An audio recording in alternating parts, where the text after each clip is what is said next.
when we go live. I hope so. Do one of those. Make some cans. Get motherfuckers in there. Somehow that's the first thing that people are gonna see when the live stream starts. That's how it should be. Shaking the pexicles there. Get Welcome to really AlphaOmegaSin's emotional breakdown. Welcome to Live from the Razor's Edge, ladies and gentlemen. It is the second installment of this series, and I am joined by the lovely and pert and deeply feminine AlphaOmegaSin. Howdy do and all the other happy horse shit. I'm glad that I actually am watching a delayed version of it, so I got to watch myself shake my hands. So I got to see an instant replay, and that makes me fucking happy. But anyway, thank you all for showing up, and thanks to Mr. Razörfist for even having my fucking mug on here. You are shimmying and shaking simultaneously. This is got to. I mean, I could get up and I could do everything else, but my floor is littered with just about everything in this entire game room. So it looks like an earthquake happened, and I just didn't give a shit. So. Yeah, speaking of earthquake and pro wrestler names, Doink the Clown died. What the fuck? What the fuck, guys? Matt Osborne. He was a total piece of shit as a human being, no question. He actually smoked crack on a regular basis, but still, you know, feel bad because it's Doink. It's Doink. He was in the Midway fighting game. He had the joy buzzer. It was a thing. So many people talk shit on that game, but I'm sorry. It was like a good version of a Mortal Kombat style game that had nothing to do with like mythologies or anything Sub-Zero, because that game fucking made me unhappy. Well, and Midway made Mortal Kombat. They made the game. I mean, it's a clone of a game they made. So it's not like what the fuck? Like, who cares? And it's a damn good game. The one thing I don't get is the champion at the time is not in the game. Diesel is not in the game. And it would have been kind of cool to have him summon a fucking Mack truck, like, as his finishing move. Like, it's perfect. Like, Razor Ramon's right around throwing razor blades at people, you know, and freaking Undertaker's throwing tombstones at people, like, or shooting. Didn't he shoot ghosts or something? I can't remember. Let's see. I remember that he had the one move where he pulled a tombstone at and, like, cracked him in the fucking head. And I think, like, whenever he did, like, his little uppercut move where he's always like this, and I always wondered how he didn't collapse somebody's fucking trachea, but whenever he does that, I think it has, like, the little soul thingy, like, on top of it, like he's fucking you up with somebody's soul or some shit. Yeah, I know. He was badass in that game, though. If there was a single kid who didn't want to play as Undertaker on that game, I mean, I would die of surprise.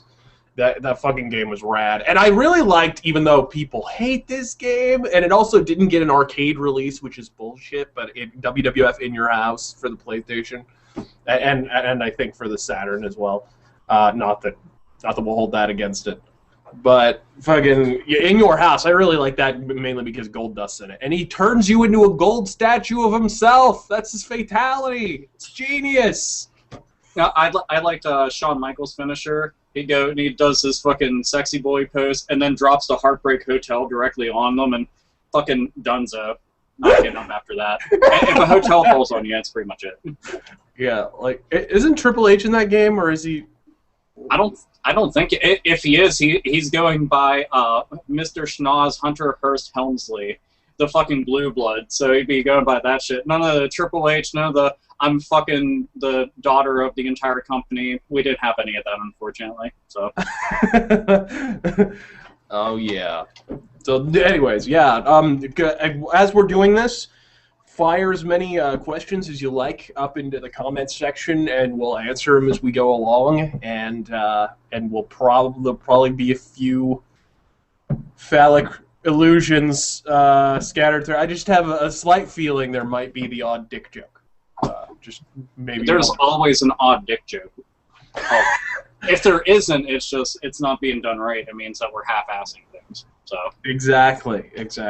Like a one-legged stripper, we're half-assing it. 45-minute drum solo. Sorry. But yeah, fucking In Your House. I need to get that actually for PlayStation. I fucking love that shit. Dude, I got it sitting over there. Like, I actually found it, because the game's dirt fucking cheap, and the one store up by me, the Exchange, they'll always have, like, a bevy of titles that nobody gives a fuck about, so they just come up as, like, $1 and $2.50. I'm like, dude, fuck it. Like, let's see, I got Advent Rising for Xbox, Psychonauts, Kung Fu Chaos, Dead to Rights, Headhunter Redemption. Oh man, that game's awesome. I like that game. Batman Vengeance, $10. Can't really fucking argue. Do you have Batman Begins? I finally got it for PlayStation 2 because It's good stuff. It really is. And it's actually based off of a movie and does not suck a bunch of fucking hoes. It's very, you know, with the emphasis on stealth, with all the you know, the interrogation and the intimidation like factor, how you have to intimidate enemies to get information out of them and shit. Yeah. It reminds me a lot of Arkham Asylum actually, and you know, everybody gives Arkham Asylum all this credit for like bringing Batman back, but this game like came out not that long before it, and it was damn good, and nobody noticed because it's a movie licensed game, you know. Well, anytime that they come out like that, you have a tendency to ignore it, which is amazing to think because I mean, back in the NES, SNES type era, we had Batman, then Batman Returns, both of which were fucking awesome. Yeah. On both consoles, Sega Genesis, you know, fucking awesome. And then Batman Forever came out, and then Batman and Robin, and yeah, it just... I pretend they don't exist, pretty much. But now, Batman, the animated series... What do you think, as a Batman fan, as I am, what do you think of this rumored Tim Burton cut of Batman Forever? I did not actually hear about that. Yeah, I've heard of this. It's apparently there's supposed to be a cut of the film that's much darker, much more in line with Batman Returns and Batman 1. That is, you know, Batman Forever. Because I know he did serve as a producer on Batman Forever. He just didn't really have much input. Because they basically had to buy him out of his contract because he was supposed to make the third movie. They had him on paper to make it. So they wind up like relegating him to a producer role, and they hired Joel Schumacher to make it. You know? I don't know. I personally would love to see something like that because it's, you know, Batman Forever. Like when I was younger, I liked it a whole lot, but I mostly attribute that to Jim Carrey's performance, you know, as the Riddler. So I was riding high off of that pretty much. But you know, they butchered Two-Face and then some. Oh, absolutely. Why did they even bring him in? First, they don't bring back Billy D. Williams, who was under contract to do Two-Face. Like, he signed on for Batman 1 and 2 for no other reason than he wanted to be Two-Face. And then they get to the third movie, Two-Face is going to show up, and they buy him out of his contract. Like, yeah, and they put in Tommy Lee Jones, and I swear that they told him, they said, Tommy, how little of a fuck can you give, and how over the top can you act? Now do that, and we're good. And that's what they did. I would say like the only highlight with Tommy Lee Jones ever showing up was seeing Drew Barrymore show up with her fucking cans out everywhere, and I was just like, oh yeah, that was nice. And seeing Nicole Kidman circa 1996 or whatever the fuck it was in a freaking night, that was pretty nice. I'm not even gonna lie, that was pretty rocking. And there's some nice TNA in that flick. I'm not gonna lie. Dude, Val Kilmer as Batman, I definitely didn't want him to come back because he also, I'm sure that they probably had a similar conversation from Tommy Lee Jones with Val Kilmer of how little of a fuck can you give? What happened to Val Kilmer was he signed on thinking Tim Burton was gonna make it, and he thought it was gonna be like more serious, right? And then they change it halfway through to turn into this campy action figure commercial, and then he's like, okay, how much can I phone this in? Can I phone this from orbit? You know what I mean? Can I just not be anywhere involved in this? Can we just dress up a mime like Val Kilmer and put him in a Batman just suit? Move them around, Weekend at Bernie's style and stuff, and he's just like, I'll just be a meat puppet. It's cool. I'll literally just do voiceover in a studio, or maybe just hire a guy who kind of sounds like me to do voiceover. I would like the idea of like a fish hook, and when he talks, it's kind of doing one of these. It's like watching the original episodes of Mighty Morphin Power Rangers with Rita Repulsa, where nothing lined up with what she is saying. Like she's in the middle of laughing, and she's just like this. Yeah. Meanwhile, laughing. off. It's like, good, we got this shit. Just put it out there. We're gonna sell tons of action figures anyway. So fuck yeah. All right. So here's a question. Not that I've been asked this 100 times. What do you guys think of Angry Joe? Always wondered. Haha. I don't really. I'm totally indifferent. I don't really care. what I honestly never really watch Angry Joe, so yeah, I don't either. I'm just look. The stuff that I've watched of his, the worst thing I can really say about it is it's kind of banal. It's just kind of there, you know. He's just. I like the fact that he's a Superman fan. Well, there's one. Like that always makes me really happy. Anybody that's just like Superman gets a lot of shit, and it always makes me really sad. I'm like, why? Why does Superman have to get so much fucking flack? It makes no sense. Yeah. I understand that he's kind of like the generic Boy Scout, but if you read more of the comics, it's not really that black and white. Just saying. Well, sometimes it is. I don't know. There's a few Superman stories you can read that will change your mind on Superman. I think Superman's Secret Identity is one of those. It's a really, really good comic. What was it, like 2005, 2006, something like that? And Superman Red Sun, of course, even though that's played out a bit, but it's really good. I was going to say, Red Sun's an amazing concept, though. Like, anytime that they take, like, the what-if scenarios and they start, like, you know, coloring outside the lines, I'm really fucking happy, and my cat is trying to eat my fucking camera, which is why the thing was moved. Anyway, so, I mean, I've actually really liked the new spin on Superman since the New 52 with, like, Action Comics and stuff. They were just like, fuck it, out left field, let's just go there. And they kind of did whatever they wanted, and I thought that was pretty cool. And also how he acted in Justice League. Like, he didn't trust anybody, and he was really badass and genuinely was, like, fucking scary. Because he just told everybody, I can kill you, and I will kill you. Don't fuck with me.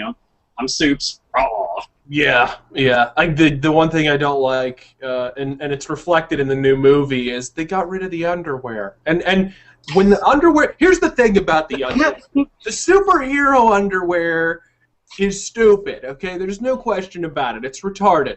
But when it's gone, it looks even worse. There's something weird, and like it's like he's free balling under there. You don't know what's going on under there. There's like a big. To me, it reminds me of Long Johns. Like really Long Johns. There's a big dongular kind of sculpt going on, but then there's no underwear to hold it in. You just feel like, man, that thing probably needs some support, especially since you're Superman. So it's probably like a fucking fire hose. I mean, no question. He's got this thing tucked into his boot. I just don't understand the whole removing the under. I guess they were trying to get more like, oh, the underwear's kind of stupid. Let's be visionary. And yeah, I don't know. This didn't work for me. I still remember the first time I saw Batman without all of it. Yeah, it seemed like they shaded in.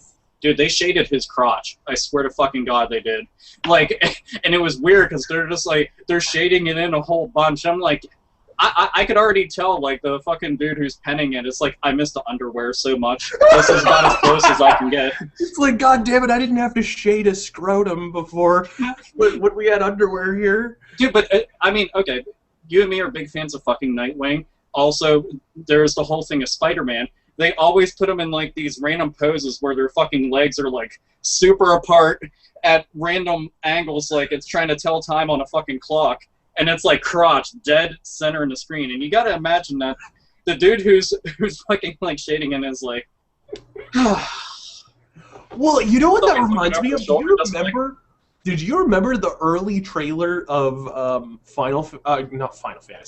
Fantastic Four Rise of the Silver Surfer? Dude, I swear I try to act like that shit didn't exist, so no. He had a dick!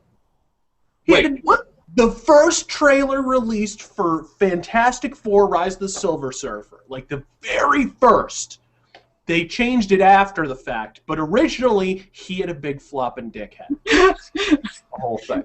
He had a little silver stack of dimes just hanging out there, and you could totally see it. And I remember vividly because like the very first one that was released on like Apple Trailers or whatever the fuck it was.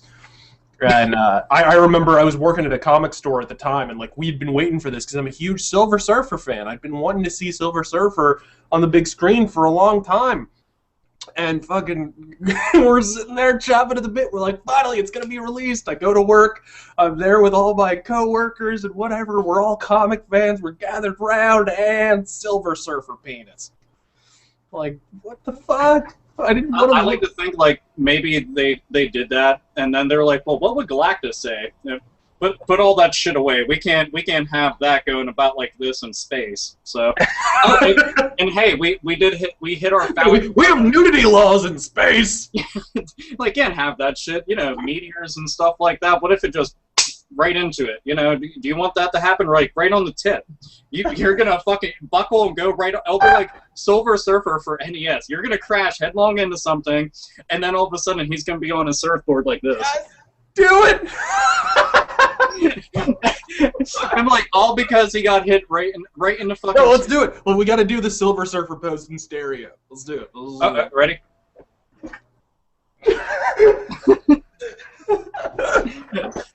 Perfect.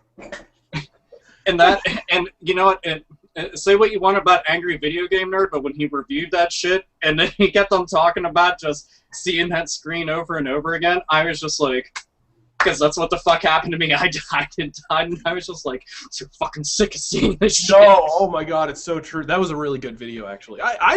You know, a lot of people hate AVG, and I actually have no problem with him at all. I think it's fine. I swear people give the dude a lot of fucking flack, but the thing is, he's just I'll say this much. Dude, he was my very first YouTube subscription. Very first. And I went and I checked out every one of his videos. Some people are like, oh, you're a fucking fanboy or something. And it's just like, get in line and go fuck yourself. I enjoy what the dude puts out. I'm not going to be like, hey, everything was a fucking, like, home run. But, you know, like, Friday the 13th, Nightmare on Elm Street. I like the one with Rob the Robot just because that shit was pretty crazy. But, yeah, it was just, I don't know. He's pretty fucking badass for at least doing that. And he was also pretty cool to meet. He was actually pretty nice. And so was Mike Matei. Which everybody always says he's like a dick knob. All right. Yeah. Oh, yeah. What do you think about this? I was really pissed to hear this. Razörfist and Alpha, were you both disappointed when the Batman Gotham by Gaslight game was canceled? Dude, there is footage of this game online right now. If anybody gets bored during this, after this, what the fuck ever, open up a tab and type in, you know, Batman Gotham by Gaslight and like, just check out the beta footage of it. All you need to do is just see the physics engine built specifically for the cape. Oh my god, and it looked really fucking cool. Like, I like the setting.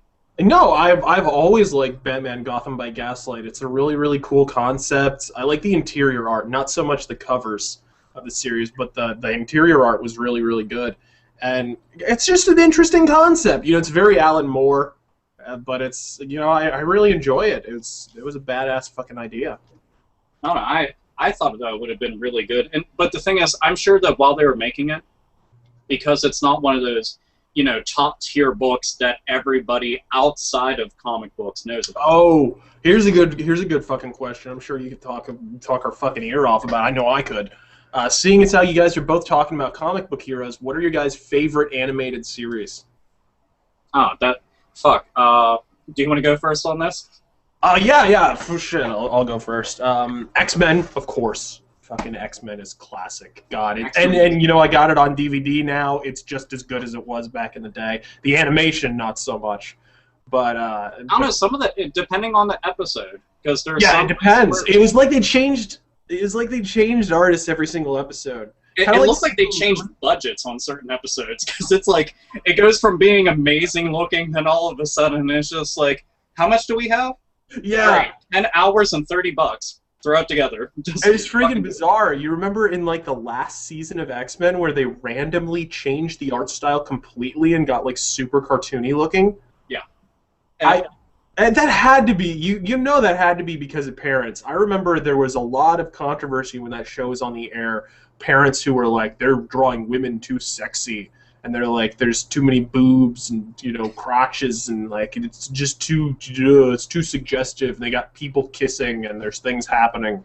It was like, I'm pretty sure it's probably like the Parents Television Council or something just deciding, oh, what's that? Somebody's having fun, you know, and then they'd write down the fire pole on the red phone to Commissioner Gordon. Fucking asshole. The thing that's silly about it, though, is, I mean, I've always followed and been interested in watching debates and even trying to interact in said debates where it was, you know, what is okay for a certain demographic to watch and to see and hear and things like that. And ultimately, I always believe that at the end of the day, it should be up to the parents to go and discern, you know, is my kid capable of handling something like this? Or are they just fucking retarded and might try to emulate it and jump off a fucking building and stuff like that? But with stuff like that, it's like, you know, oh, they're kissing, oh, there's like all this love stuff and the violence. It's like, have you ever watched a daytime soap opera that's on in the fucking mornings to like early afternoon? Have you ever watched the fucking news? You know, there's shit worse than that on there, and half the shows that are in prime time that do very well have all this stuff and then some, and it's a lot worse. And that's what the parents are watching as like the family, let's get together and fucking stare at the tube. So I say they should be allowed to get away with all that and then some if they really want to. Yeah, but back on topic, the X-Men, of course Batman, you have to say it, because Batman's just fucking amazing. The original Batman the Animated Series. Don't act like I like the Batman, that friggin' turd. Or Batman Brave and the Bold, which I know it has its fans, but its fans are friggin' retards. I really enjoyed Silver Surfer for the one season that it was on the air. And yeah, that's just probably it for me. That's probably it. Spider-Man! Spider-Man was great. Dude, the very, like, early, like, Spider-Man. Yeah, early 90s. Early 90s Spider-Man. Dude, that, like, I never got to check out all the other ones. There was certain people who were like, oh my god, this is amazing, but I always stuck with, you know, the early X-Men, which is the reason why I got into X-Men, early Spider-Man, which is the reason why I got into Spider-Man. But, and same thing with Batman the Animated Series. That's why I have a love for comic books and the movies, but, you know, for me, I'd be like, Batman Animated Series always sits at the fucking top. Like, it's an unattainable fucking thing. It's, to me, just amazing. But, you know, like you said, X-Men. I also like Batman Beyond. Batman Beyond was great. Justice League and Justice League Unlimited were pretty kick-ass. I actually like Justice League Unlimited even more just because they start bringing in obscure characters like The Question, who I swear is like one of the coolest fucking characters. And I like him because, you know, he's kind of off his rocker and crazy, but he's got his shit together. So all those shows are awesome as fuck. I swear I wish I could go back in time and just give them the cash flow. Please make several more seasons. Yeah. And there we go. Well, and it was mostly like a studio conflict that got X-Men and Silver Surfer and Fantastic Four and all those Marvel shows taken off the air. That was actually the reason. They were not canceled. They were actually the highest rated cartoon programs of their time. Like they were still pulling in amazing ratings for Fox Kids. But Marvel wanted complete creative control of them or something, or they already had complete creative control, and Fox wanted the creative control back or something like that. And so they just canceled it. It was like cutting off their nose to spite their face, which is just fucking stupid. It is. So stupid. That stuff always fucks with my head. It's like, okay, you've got something really amazing, and you're just throwing it out the window. Why? Yeah, exactly. Like, that shit just kills me. I don't know. And now, a lot of people are pretty fucking pissed off with Young Justice. That got canned, and the thing is, everybody liked it, so, you know, why did it get canned? Because the people at Cartoon Network thought, hey, Saturday morning cartoons, that's still a relevant concept in this day and age, so let's put it on once a week during an early time slot instead of prime time with a bunch of other action block stuff where it can get noticed by everybody and continue forward. And then it gets replaced with Teen Titans Go, which makes me forever sad. Oh, I hate Teen Titans Go so much. It bothers me because, like, you know, I understand a lot of people have a love-hate relationship with regular Teen Titans because it's like it's got the big anime influence. But if you got past that, there's an absolutely incredible story to it. It had Deathstroke the fucking Terminator in it. You know, that's fucking badass, and he was there all the time. But, you know, they replaced that, like, really good action, really good storytelling, a nice mix of humor with Teen Titans Go that simply does not give a fuck.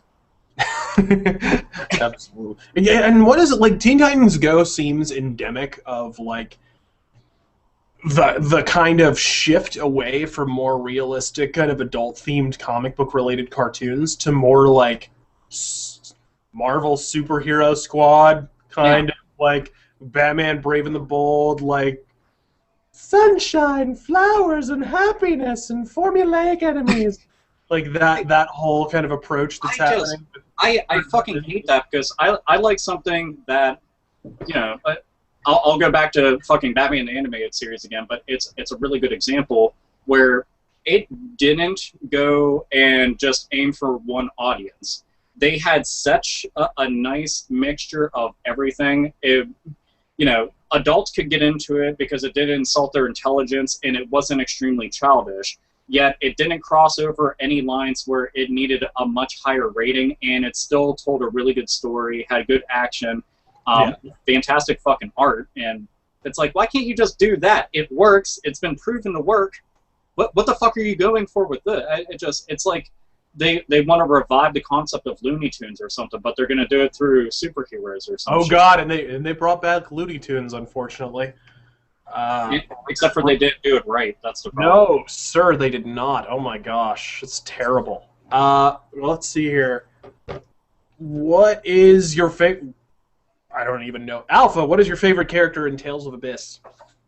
Tales of the Abyss. I don't know. Fuck. The main character, now his name is like slipping my brain for some reason because it's been ages since I played the game. Fuck Me Running. I cannot remember his name now. So Fuck Me Running is the answer. Gotcha. Yeah, Fuck Me Running.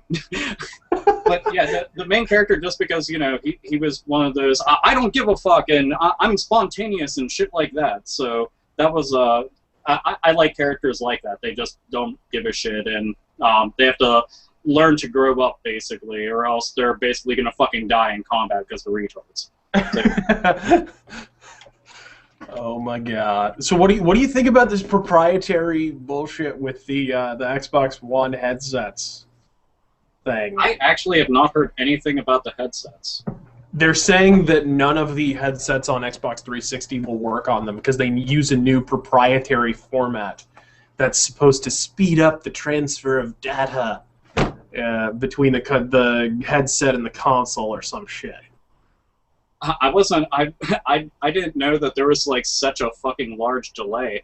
What I'm assuming is that they're bullshitting through their teeth and they're just using this as an excuse so that you'll go and buy the new products. It's amazing. Isn't it incredible how they've basically flip-flopped roles with Sony? Like, Sony were the ones who used to do this shit on the PS2 and the PS3. Like, oh, here's a really expensive proprietary format that you have to buy. But we're not doing it because we want you to buy all new shit. No, we're doing it just because we're improving things, right? Like the freaking proprietary memory cards on the Vita, right? Yeah, because that was a super idea. Make it... bring out a handheld that's already expensive to begin with, and then make it more expensive so that you have to save. That's one thing that I can never fucking forgive is nickel and diming with the peripherals. Yeah. And making the peripherals like specific to that format. Like the memory card thing for the longest time, it pissed me off with N64. It pissed me off even with GameCube and even with PS2. The memory cards thing where it was like we had, I mean, this was the early 2000s. We had people walking around with SD cards and USB drives. Like, you could have made this some kind of universal format, but instead you decide to make it some rigid, restrictive, tiny as shit. Like, weren't the first PS2 memory cards like 8 megabytes? Like, are you kidding me? Yeah, the original ones, and it was weird because 8 megabytes, you know, by today's standards isn't shit, but you feel that, like, if you played a wrestling game or a sports game, or you had one of the RPG Maker games, you needed, like, 19 memory cards. Essentially, and those things were not fucking cheap either. At the time, they were what, like $20-$30 or some shit? It was absolute bullshit. No, they were like 40, man. They were ridiculous. I remember buying PS2 almost at launch, like a little after. I think I waited like maybe a year, and couldn't really play anything and save my progress because I didn't have a memory card, right? So, go up and remind you, like, you know, I'm still living at home at the time. I'm still like with my parents, and my mom, of course, buys me the thing because it's like Christmas or something. I was in like late junior high, and I go up to GameStop and well, I need this thing. She's like, I thought I already got you a PS2 because you know parent logic. Like, I already got you a PS2. Shouldn't you be able to play it? And, like, and that's out one of of the out of awkward the things. mouths of parents, basic fucking logic, like the kind of thing that should be true but isn't. But yeah, I still remember like the very first time like I went from having a Nintendo and Sega console, so I jumped on to getting a PlayStation, and then having to explain to my parents what a memory card was and why it was absolutely necessary, and they're just looking at me like, I don't give a fuck why you need this. That's more money, you little fucking shitbag. You're bleeding my wallet. well, it was ridiculous. It was ridiculous because of how fucking expensive they were, and they're ridiculously expensive. They're way too pricey, in my opinion. You know, you had the fucking. It was like, it had to be. I think early on it was like $40, and I still think controllers cost way too friggin' much. Mm-hmm. I'll say that till I'm blue, especially on Microsoft consoles, because, oh my god, Microsoft, one of the things they've done this last generation, and it's something that not enough people talk about, is they make purposefully flimsy peripherals because they know they're going to break, and they know you're going to have to buy more. The Xbox headset is a perfect example of this. I have had my Xbox 360 headset, I shit you not, fall off of like a counter that was maybe a foot and a half off the ground, right? Like a coffee table, and snap the top of the headset thing, and it wouldn't, couldn't put it on anymore. Like, I would have had to tape this fucking thing to my head.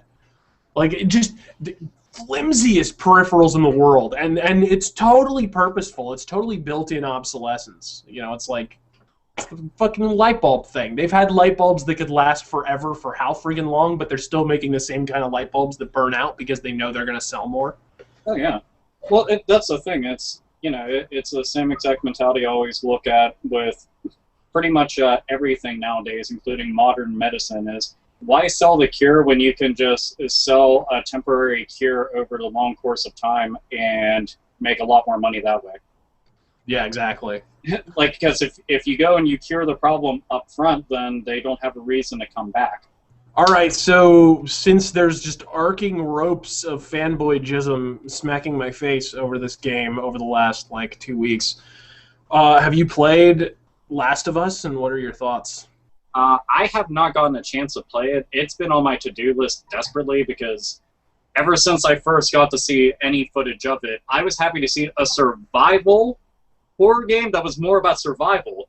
I'm like, holy shit. And, you know, the fact is Naughty Dog is behind it, and they have never done anything really bad at all. As a matter of fact, they never really half-assed anything. I like all this shit. They've never done anything particularly good either, but that's just why.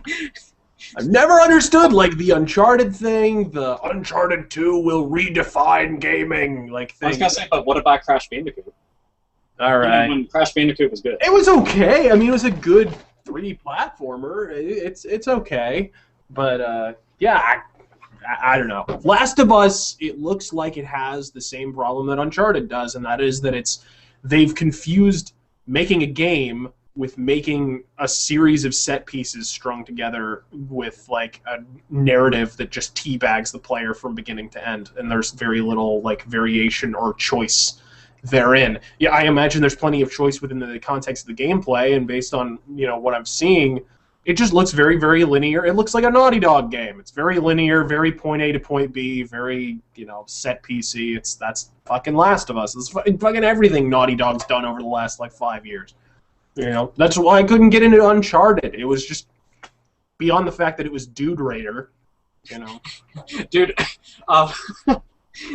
so I wish I had the fucking link right now, but I'd have to go and do a bunch of shit, but I'm fucking around online, and somebody sends me this link, and it basically was, it was a mod for the newest Tomb Raider, and it was genuinely called fucking Dude Raider.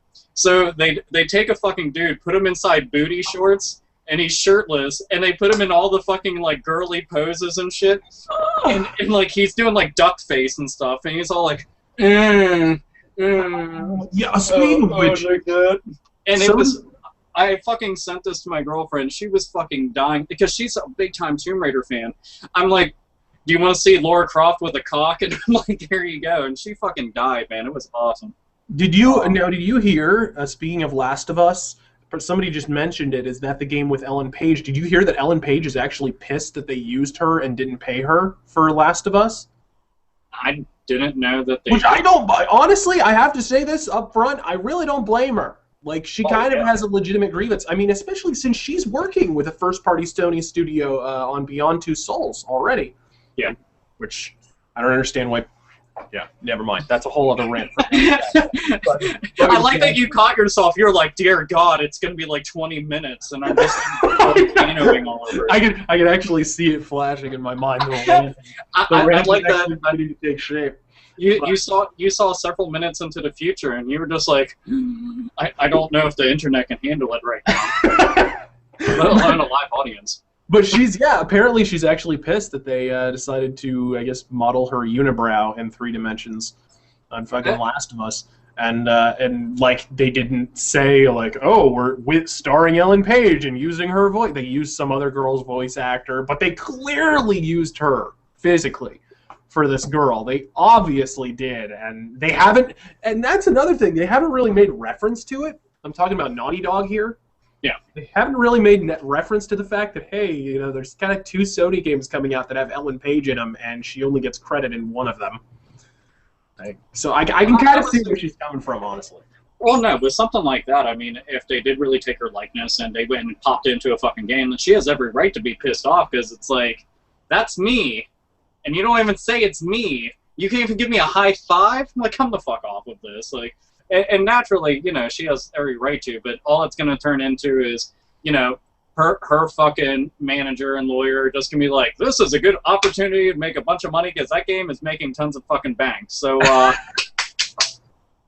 and that's what it's going to turn into. And then, you know, naturally, tons of gamers are going to be like, fuck that bitch! Fuck that bitch! Yeah, well, it's not only that, but like, Is this anything but good for Ellen Page? Because, I mean, really, what else is she doing aside from... Like, this is, like, the most relevant mainstream work she's doing right now. Like, what was the last big, like, hit she was in? Like, Juno? Like, what seriously, like... I'll be completely honest. I don't follow that fucking woman's career at all, so yeah, I never saw Juno, so... All I'm saying is, like, isn't it just free advertising for pretentious indie art house feature number 5,076,000,076 that she's going to be in this year, you know, where, oh, me and some other guy with a comb over and skinny jeans stare longingly at each other for 2 hours while fucking Muse plays in the background, you know, fuck you, asshole. Well, and you gotta remember, there's gotta be a 1940s typewriter somewhere in a Starbucks. At least one. If there isn't, then at least a tight-fitting flannel shirt that you swear the 110-pound man is going to burst out of somehow because it's a youth small. Yeah, there has to be a coffee house scene, a coffee house scene with improbably witty dialogue between a boyfriend and a girlfriend that would never happen in real life, while Tegan and Sarah plays over the loudspeaker. Some bullshit. Fuck you, hipsters. I almost want this to just be called "No, fuck you, hipsters." Yeah, but my favorite thing in the world about that is, like, do you have like a urban sprawl problem in Pittsburgh at all? Do you? Wait, what? Urban sprawl. Are you aware of the phenomenon of what that is? Nope, not a clue. I might be fortunate enough to be in the dark on this, judging from the smile on your face. Maybe. You are. It's something that's a little more relevant in Phoenix. Phoenix has a big problem with urban sprawl. It's a problem depending on how you look at it. But it's like, basically the idea is there's like a shockwave going out from downtown Phoenix. It's a shockwave of shittiness, right? That's kind of shockwave. I love that. As the shockwave goes out, the inside of the shockwave gets better, right? And then that goes out as a shockwave of goodness. God, I have a potato chip in my throat. Hold on. Just a moment. See, that's what you get for having the really delicious nacho cheese kettle cooked chips. Just so everybody knows, Razörfist has really awesome potato chips and didn't bring enough for everybody in chat. See, look at that. Yeah. But anyway. Not for us. The only thing I got is another fucking can of Mountain Dew. Alright, so the shockwave of shittiness. No, but it's great. So like, there's always this shockwave of crappy like urban decay and whatnot, and then there's this simultaneous shockwave that spreads out from the inside of, you know, where white people live. No, I'm just kidding. But you know, where of you know, urban planning and whatever, and then the cycle begins again, right? It keeps going out and going in and whatever. Anyways, so, but the thing is, like, the good wave is basically filled with hipsters. So for the longest time, the shock wave was centered in like downtown Phoenix, and so there were all these hipsters there, and they were opening up, like, this is Phoenix, Arizona, and they're opening up burrito places. Like, we don't know how to make burritos this close to Mexico, right? And they're like these gentrified, pretentious burrito places. They're like, oh, you know, it costs $40 because it's served with a tequila lime chutney. You know, oh, just the way the Mayas and the Incas ate their burritos, right? Seems very, very authentic. But anyways, but it's great because of the urban sprawl thing. You can see these hipsters leaving on their little foot scooters with their little Starbucks coffee cups with the Carrie Edwards 04 sticker still plastered on the fucking side. Fucking leaving, you know, sell all your .com stock, fucking bullshit. You know, get the fuck out of here. Anyway, so that was a completely unrelated rant, but that's fucking hipsters. Sorry. Well, I'm very glad that I'm avoiding that. You have to understand, for the most part, I only go outside when it's absolutely necessary. Like, and when I say absolutely necessary, it's like, you know, grocery store related and work related, and to go directly to another person's house. And comic book and video game stores don't count. That's my own leisure time. But yeah, everything outside of that, I pretend nobody exists, and I just stay in my own fucking bubble. If they somehow orbit towards me, I punch them in their fucking nose. you just do a pelvic thrust, and they kind of. You gotta jump when you do it though, because they're just like orbit, pow. I'm just like. Have you ever seen that Dawkins commercial for Norton antivirus? No.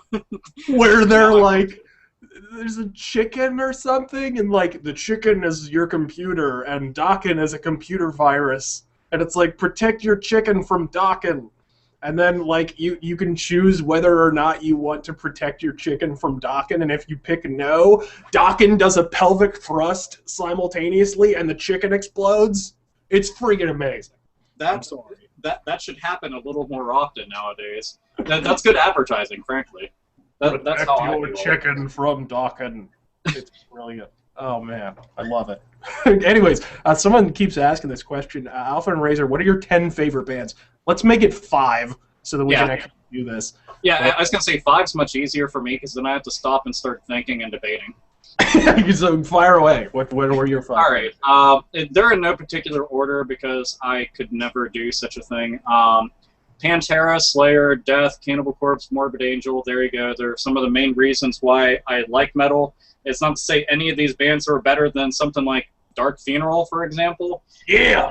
It's just, these bands I hold near and dear, especially, you know, Pantera, because they're the reason why I even like music, and Death, because I think that they're probably one of the most important bands in music.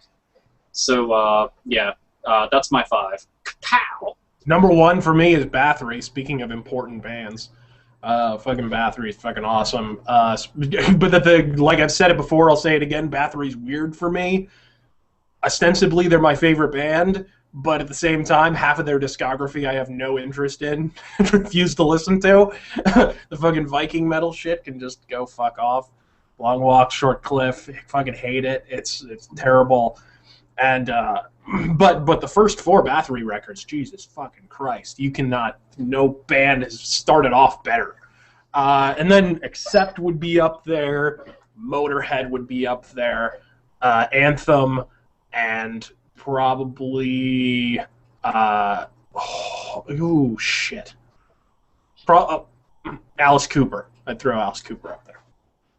Alice Cooper is so amazing. I want to go see him live right now. Huh? I want to go see him live really bad right now, but he already came through Pittsburgh, and I was completely unaware of the fucking date. So he is doing a tour with Marilyn Manson right now. For people who can tolerate Marilyn Manson, see also Not Me.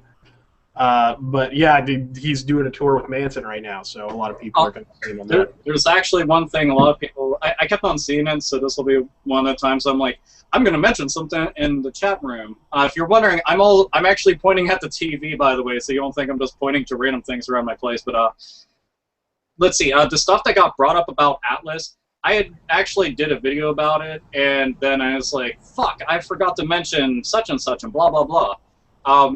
The whole thing about Atlas is Atlas themselves aren't actually going bankrupt. There's a company that has them under their umbrella pretty much. It's like Index Media something. I can't remember right off the top of my head, so I apologize. But basically, they're the ones that are currently in debt right now of like $250 million. So Atlas is fine, but the thing is, a lot of times what ends up happening is when the much bigger company is in trouble, they start to trim the fat by liquidating all the companies underneath them. That usually results in a buyout of sorts. So there is a possibility that Atlas will continue doing everything that they're doing, but somebody could come along and scoop them up. And yeah, I don't know. I'll probably do a video about it tomorrow or some shit. But it could actually be a really good thing for them. If a bigger company scoops up Atlas with like deep pockets, then you could see them, you know, potentially make a lot better shit. So and more stuff with further reach. So yeah.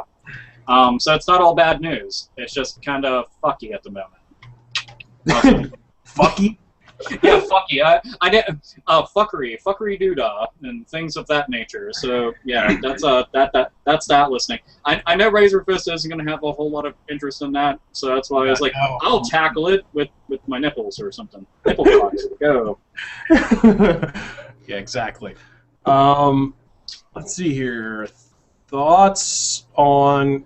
Oh, here we go. Who's the greater metal demigod? King Diamond or Lemmy? Oh, it's Lemmy. Come on. I mean, King Diamond, I love you. I'm sorry. I'm like you're the man. But fuck, you know what would be a more even fight is Alice Cooper versus Lemmy. See, the only reason why I can say that's kind of a weird debate is Lemmy isn't actually... He's rock. I mean, that's I don't know. There's definitely some metal motive. There's definitely metal, but if you had to look at it, you know, as a whole, from, you know, very first album, and especially the time frame that they came out, have they influenced metal? Most fucking definitely. And they incorporated a lot of it more so as years progressed and stuff. But and King fucking Diamond is King fucking Diamond. Yeah. But, I mean, it's... Oh man, I can't touch that one. I'm dead fucking serious. I don't have the fucking balls to do it, and that's really the fucking truth. Because I love both of them and everything that they've put out respectively. From, you know, King Diamond, Merciful Fate, to all the shit with Motorhead. It's just you don't fuck with legends like that. So they don't compete. They're just the shit. There you go. I took the coward's way out. I don't give a fuck. favorite Motorhead song? Fuck, probably something from Sacrifice. Probably Under the Sun or Out in the Sun. Probably something like that. Oh my god. There's no. In Another Time by Motorhead. I started going through their discography and I was listening to shit that I've never heard from them before. Oh my god, it was much one of those bands, man, where you dig in. The deeper you dig into their discography, the more you appreciate them because that's what was happening. I mean, I was going through and I was finding like I was looking up stuff because I actually go onto various metal forums and there's people having debates about, you know, what's some of their fastest tunes. And me being a big fan of thrash metal, I like speedy music. I just like hard fucking hitting music. And Motorhead has a lot of that, but they have some really fast shit. And one of the songs has become like my newfound favorite. Now I'm drawing a fucking blank on it. Burner from Bastards? That fucking... Well, Burner was one of the faster ones, but it's not that one. Fuck me, Running, damn it. I hate when that happens. Like, that's what happens. Like whenever the Tales of the Abyss question, and it's Luke von Fabre or whatever, how you say his fucking name. But I hate when I draw a fucking blank. Watch later on, I'm like, oh, it's this song. Do you know what album? Do you know what record it's from?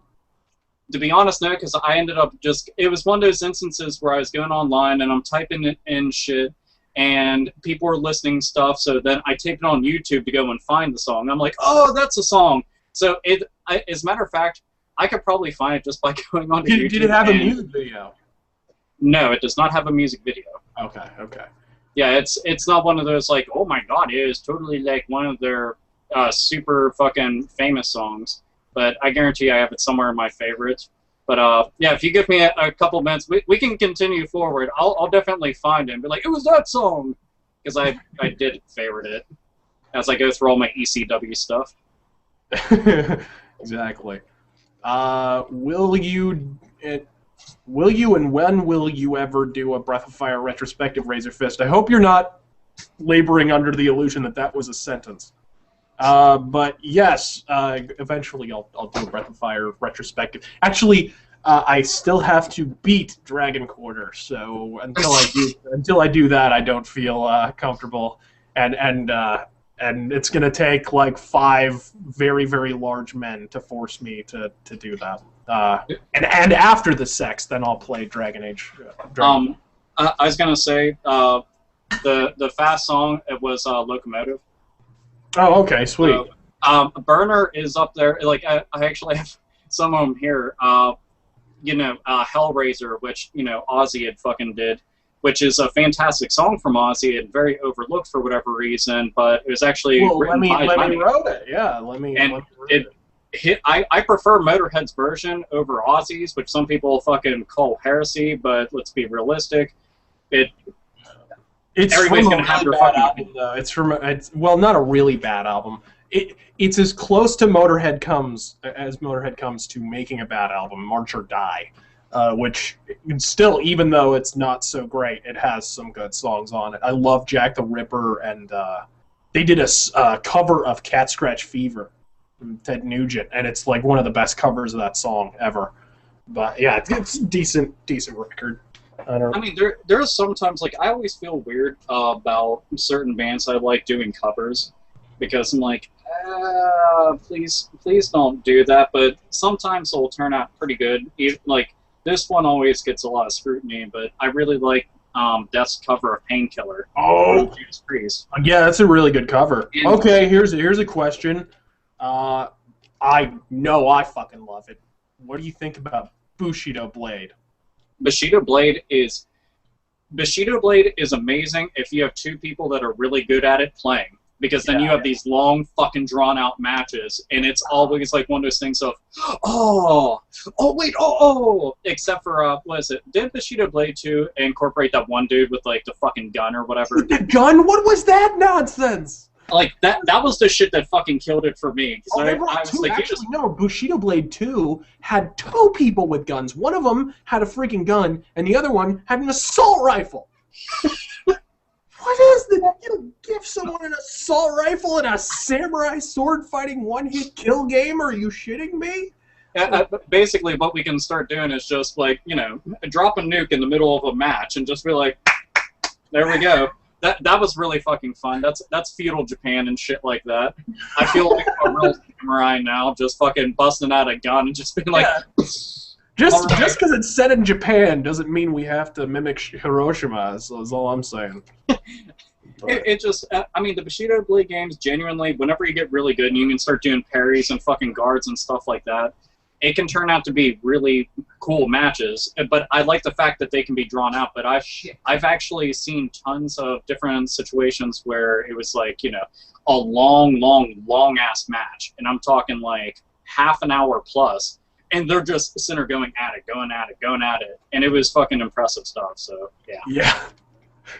Okay. Favorite wrestlers. You've already done a video on this, haven't you? You did a video on the Hate Bit podcast channel about favorite wrestlers. Yes, and I got a couple complaints that it was nothing but WWE guys, which is understandable. But that's what I grew up with. Well, you did have Sting on it, didn't you? No, but Sting, I wouldn't say TNA's version of Sting, even though he's been on some good matches, but it's one of those. I wish TNA's version is god awful, but the original Crow version. Oh yeah. Thing. And Dude, even the pre-Crow, you know, just him being the surfer guy was pretty cool. That's what I mean. It was pretty fucking awesome whenever he was coming out, because I mean he was technically like one of the main people that carried the company. Yeah, like, that's why I never buy. Did you ever see, what was the DVD? I think it was the Rise and Fall of WCW DVD. Have you ever seen it? I saw it, but it was one of those things that I know isn't it multi-disc, like 3 discs long? Yeah, it's like a big ass box set. You see, I'm pretty sure that whenever I saw it, it was one of those things where it was just like the main featurette of it, and that was it. I didn't see all the other stuff because if I'm not, it's in the main feature thing. It's in the documentary type thing. Okay. Anyways, those things are always such BS. I mean, if you've ever seen the Ultimate Warrior 1, that's all you need to know that WWE is totally in business for themselves. But like they were talking about, and I think it was JR or somebody else who said, you know, if WCW was so great, then why didn't they build any homegrown stars? And it's like, who the fuck is Sting? Yeah, yeah. Not only is Sting homegrown, but like he's never been in your company, and he's arguably bigger than many of your big stars. I mean, Sting right now, he's a bigger star than literally anyone in WWE right now. Literally anybody at all, except maybe The Undertaker, and Undertaker never shows up. So, dude, and the thing that, like, it's commendable, but it also makes me sad at the same point, is the entire thing of the dream match. Like, assuming it's like back in their prime, I would go with late 90s for both characters. I think still today they could have a great match. I think Undertaker would stay. They could, but just imagine, I'm talking like Sting, like the Crow version in his prime, Undertaker before like the Ministry of Darkness type thing, or even during it. I don't even give a fuck at this point. Man, Ministry Undertaker was awesome. Oh, dude, that's when he was also at his buffest. Dude was he was fucking jacked, and like I'm talking like scary big. And a dude as big as him, fucking diving over top ropes on you. That's how you get broke into 15 pieces. That is some shit. But if those two would have gotten into a match together, I mean, it would have that would be a fucking WrestleMania headlining match. I won't say Starrcade because that's doing a disservice. I'm talking like Wrestle fucking Mania. That would have been amazing. Yeah, hasn't happened. Exactly. And fucking, well, let's see here. Oh, okay. So yeah, we should probably list off like our favorites. Let's say like top 3. For me, fucking, it's easy, of course, Goldust. But I don't know. My favorite of all time is probably. I don't know. I'm gonna have to throw from different eras. I'm gonna throw Ultimate Warrior. I'm gonna throw Goldust and Kane. Kane pre-2001. When he was fucking scary. Before he talked. Let's just say that before back when he was still using the little voice modulator. Like never fucking saying anything, and if he ever said anything like 2 words, sounding horrifying, like that whole thing, that was when Kane worked, like really worked, and he was one of the coolest. But unfortunately, after that, he got relegated to like a main event jobber. Basically, he would be in main events, but you knew his ass wasn't leaving the champion. You know. I mean, that's what's happening right now. They have him showing up at the Money in the Bank pay-per-view. And the worst thing about it is that he's going to do awesome in it, but they're not going to give him the fucking thing so that he can go and get the belt. I mean, the dude's had the belt for one time, and it was for one night. Twice, actually. He had it in 2010. Did he really? Yeah, he had quite a little run, actually, as the world champion in 2010. But, wait, I'm talking about the actual WWE title. Oh, yeah, I don't know if that was the World Heavyweight, because here's the thing, I don't really give a shit, because it's modern WWE. Dude, the thing is, like, I always look at the World Heavyweight belt as, like, it always depresses me, because that should be a prestigious belt, but they've given it to the likes of the fucking Great Khali, which that kills my fucking brain. They gave it to David Arquette. And I think that they've tossed it on to the fucking smelly little waste of a couple other people, and it just, every single time, just made me shake my head in shame. Well, like, yeah, but by the same token, Vince McMahon had the other belt. Well, that's because he's a fucking pompous, arrogant asshole, and he put his character over everything, even though I'm sure he was I think speaking of which, now that we've mentioned Vince McMahon, I think you need to do the walk. I think you need to. Let's gather around, children. Do it. You gotta have the real Vince McMahon walk, where like it's kind of like he has a load in his pants, and he's like, yeah. No, you gotta do it like a tired. There you go. There you go. Oh yeah, the arms. It's kind of like if you had a Stretch Armstrong with none of the jelly in it, and you're just like going like this with it, and he's just like doing one of those, except for he's just like this at the same time. The shit's ridiculous, but it's the power walk. That's what they always call it. I call it the Vince McMahon I shit my pants and I'm rich as fuck walk. It doesn't have quite the same ring, but whatever. It's Vince McMahon's fucking walk, and it's awesome. Yeah. It's the same manner. I'm the genetic jackhammer. I have grapefruits. If you've got grapefruits. Not just regular ass testicles. This dude is going for like some shit like this, where it's like you might want to see a doctor. That's going to be a problem in the future, or actually now. But still, and fucking top wrestlers. Fucking Stone Cold, Undertaker, I don't know, Shawn Michaels, all those guys have pretty much put on some of the best shit that I'll ever see in my entire life. There you go. What about Bret Hart? Come on. Bret Hart, yes, but the downside with Bret Hart is, like, I didn't like Bret Hart as a face whatsoever. I really didn't. I liked it whenever he did, like, shoot-type things on mic, because he didn't come off as, you know, one-dimensional and stale. You know, I like when...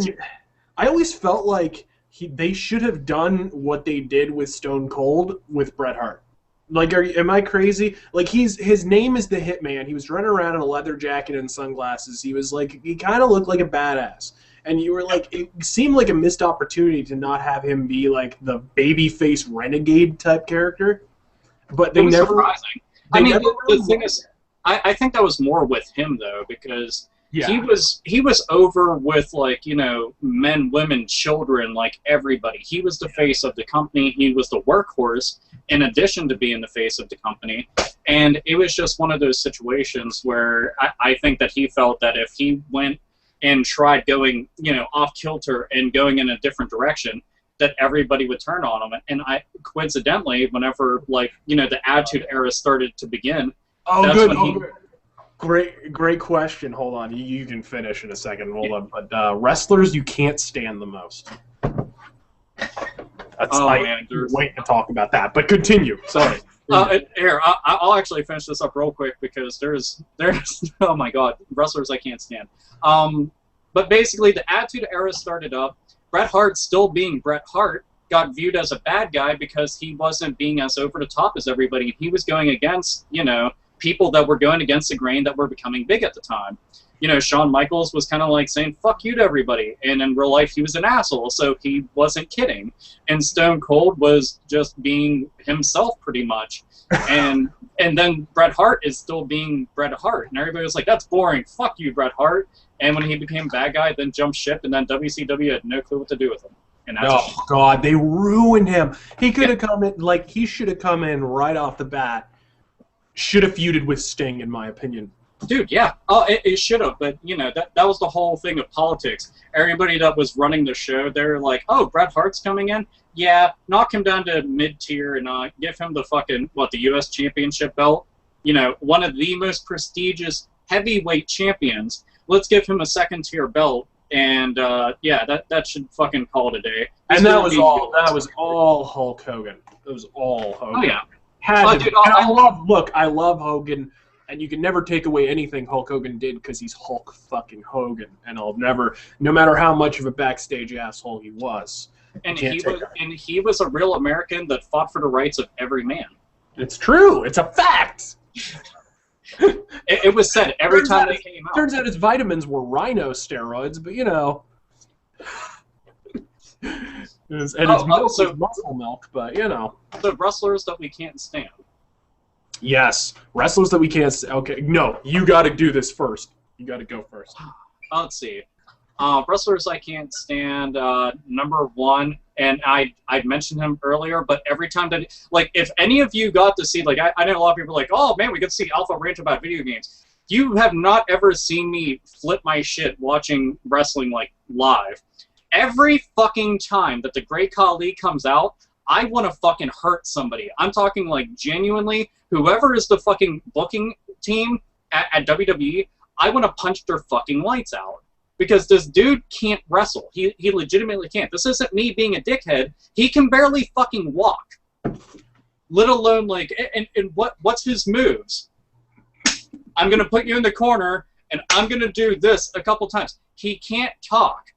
It's like somebody cut out his tongue, filled his fucking gigantic jowls, filled with marbles, and then stuffed the microphone in there with them, and then said, just make fucking random sounds. I'm like, why? And the fucking... He's no better speaking Indian, by the way. He's terrible. Like, he can't... Have you ever seen, like, an interview in his native language? He sounds exactly the same. Yeah, and the dude's apparently a cop. Big, I don't know how. Yeah, and, like, I'm sorry, but I've seen faster, out-of-shape mall cops than the Great Khali in a fucking, like, mid-sprint. Paul Blart!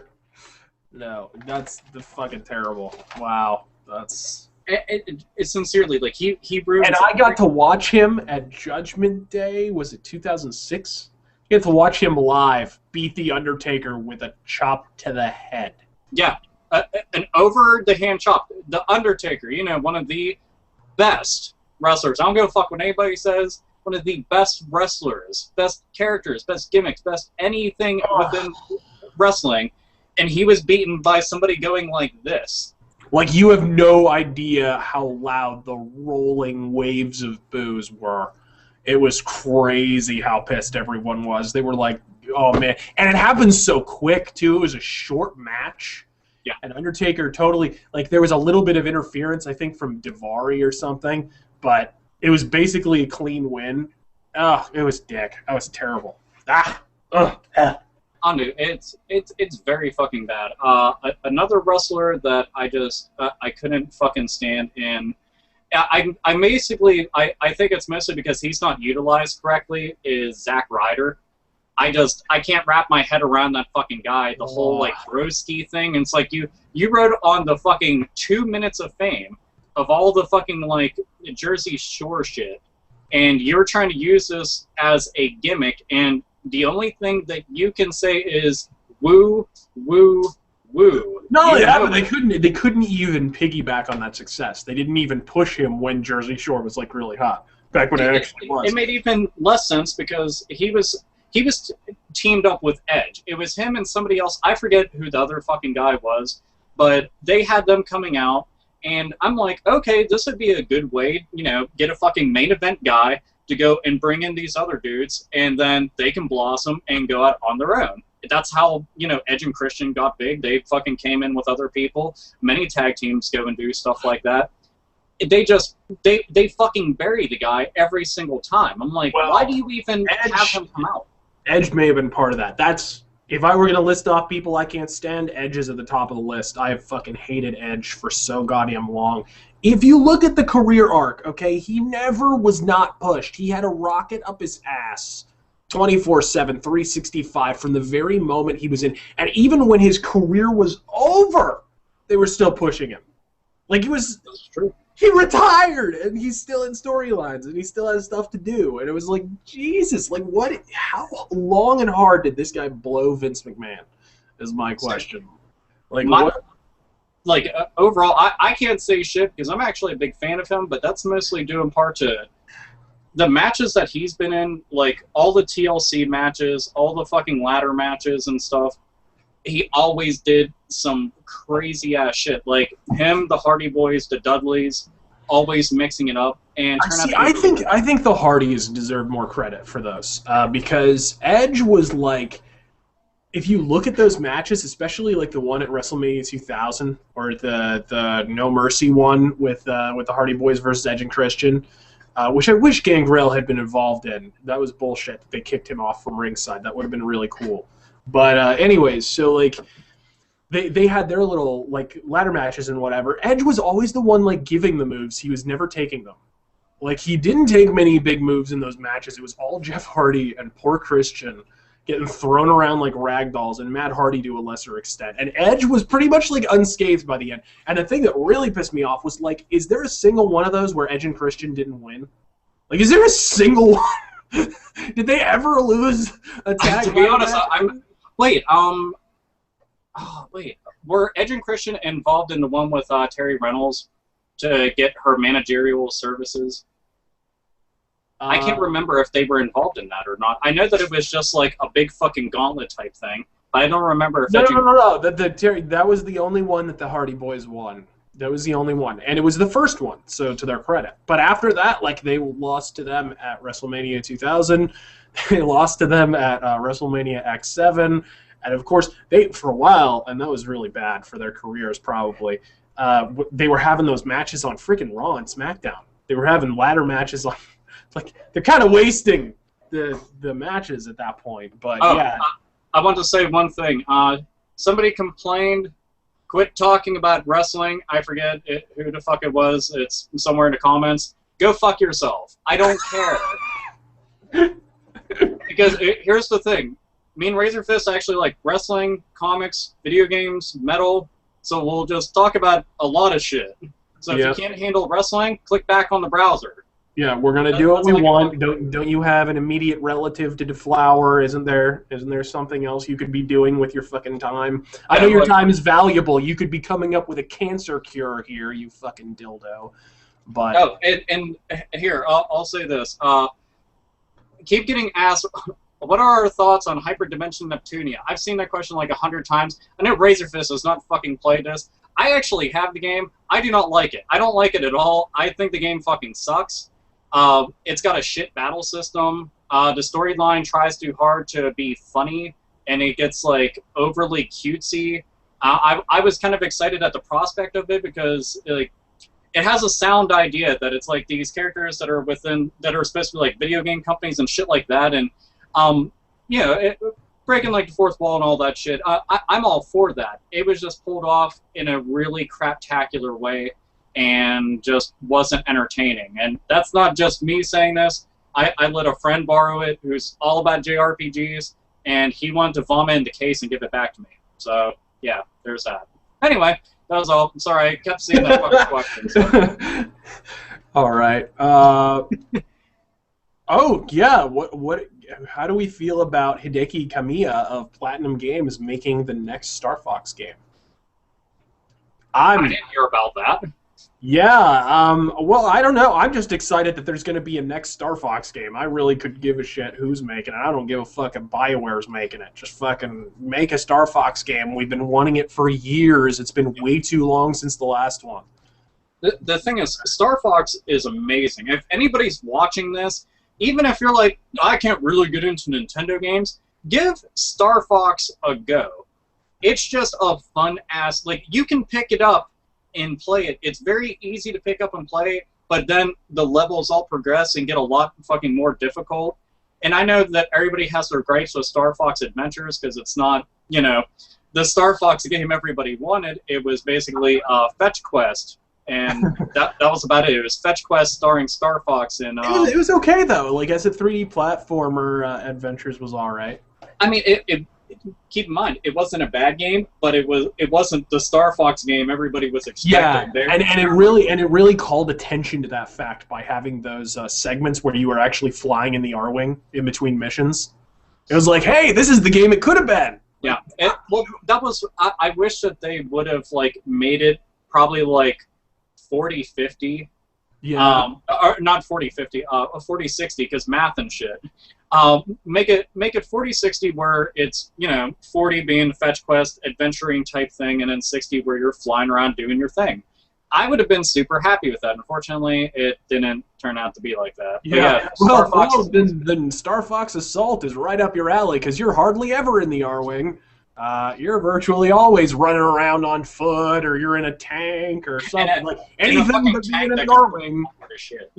It's an okay game though. Like when you're actually in the R-Wing, it definitely is every bit as good as Star Fox 64. It's just unfortunately that's very rarely.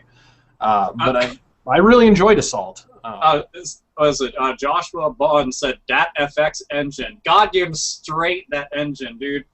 I still remember seeing like Star Fox, Stunt Race FX, and Donkey Kong Country, and I was like, huh?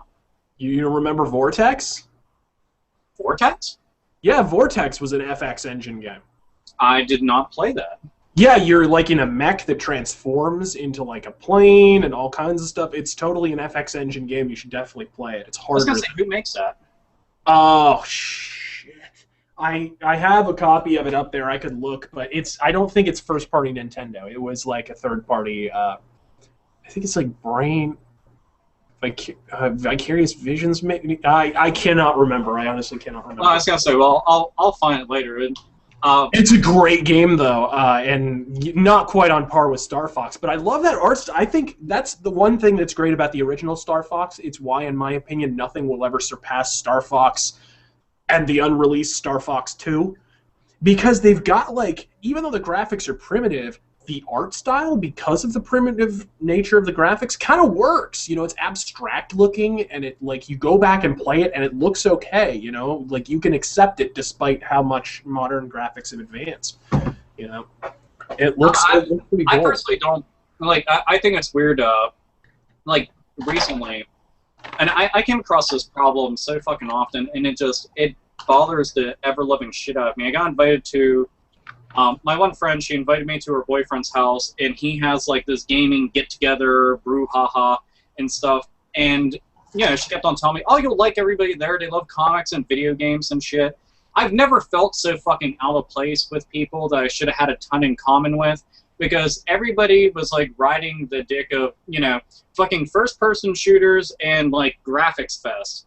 And I talked to Razörfist about this before, where I was told that they couldn't stand playing Soul Calibur 3 because it was ugly. You know, one of the best-looking fighting games of the PlayStation 2, Xbox, GameCube era. Yeah. It was too ugly. I can't stand that frame of thought too, because it's self-defeating. Like, everything that we're looking at now is going to look crap in 10 years. I mean, that's just a fact. And the fact is, the more you try and make it look realistic, the more crappy it's going to look in 10 years. You know what I mean? Because the harder you try and the less you play to gaming strengths by making it look a little more abstract, a little more gamey, it's just going to age more poorly, because it's like you're going to be trying to make it look real, and it's just not. Yeah.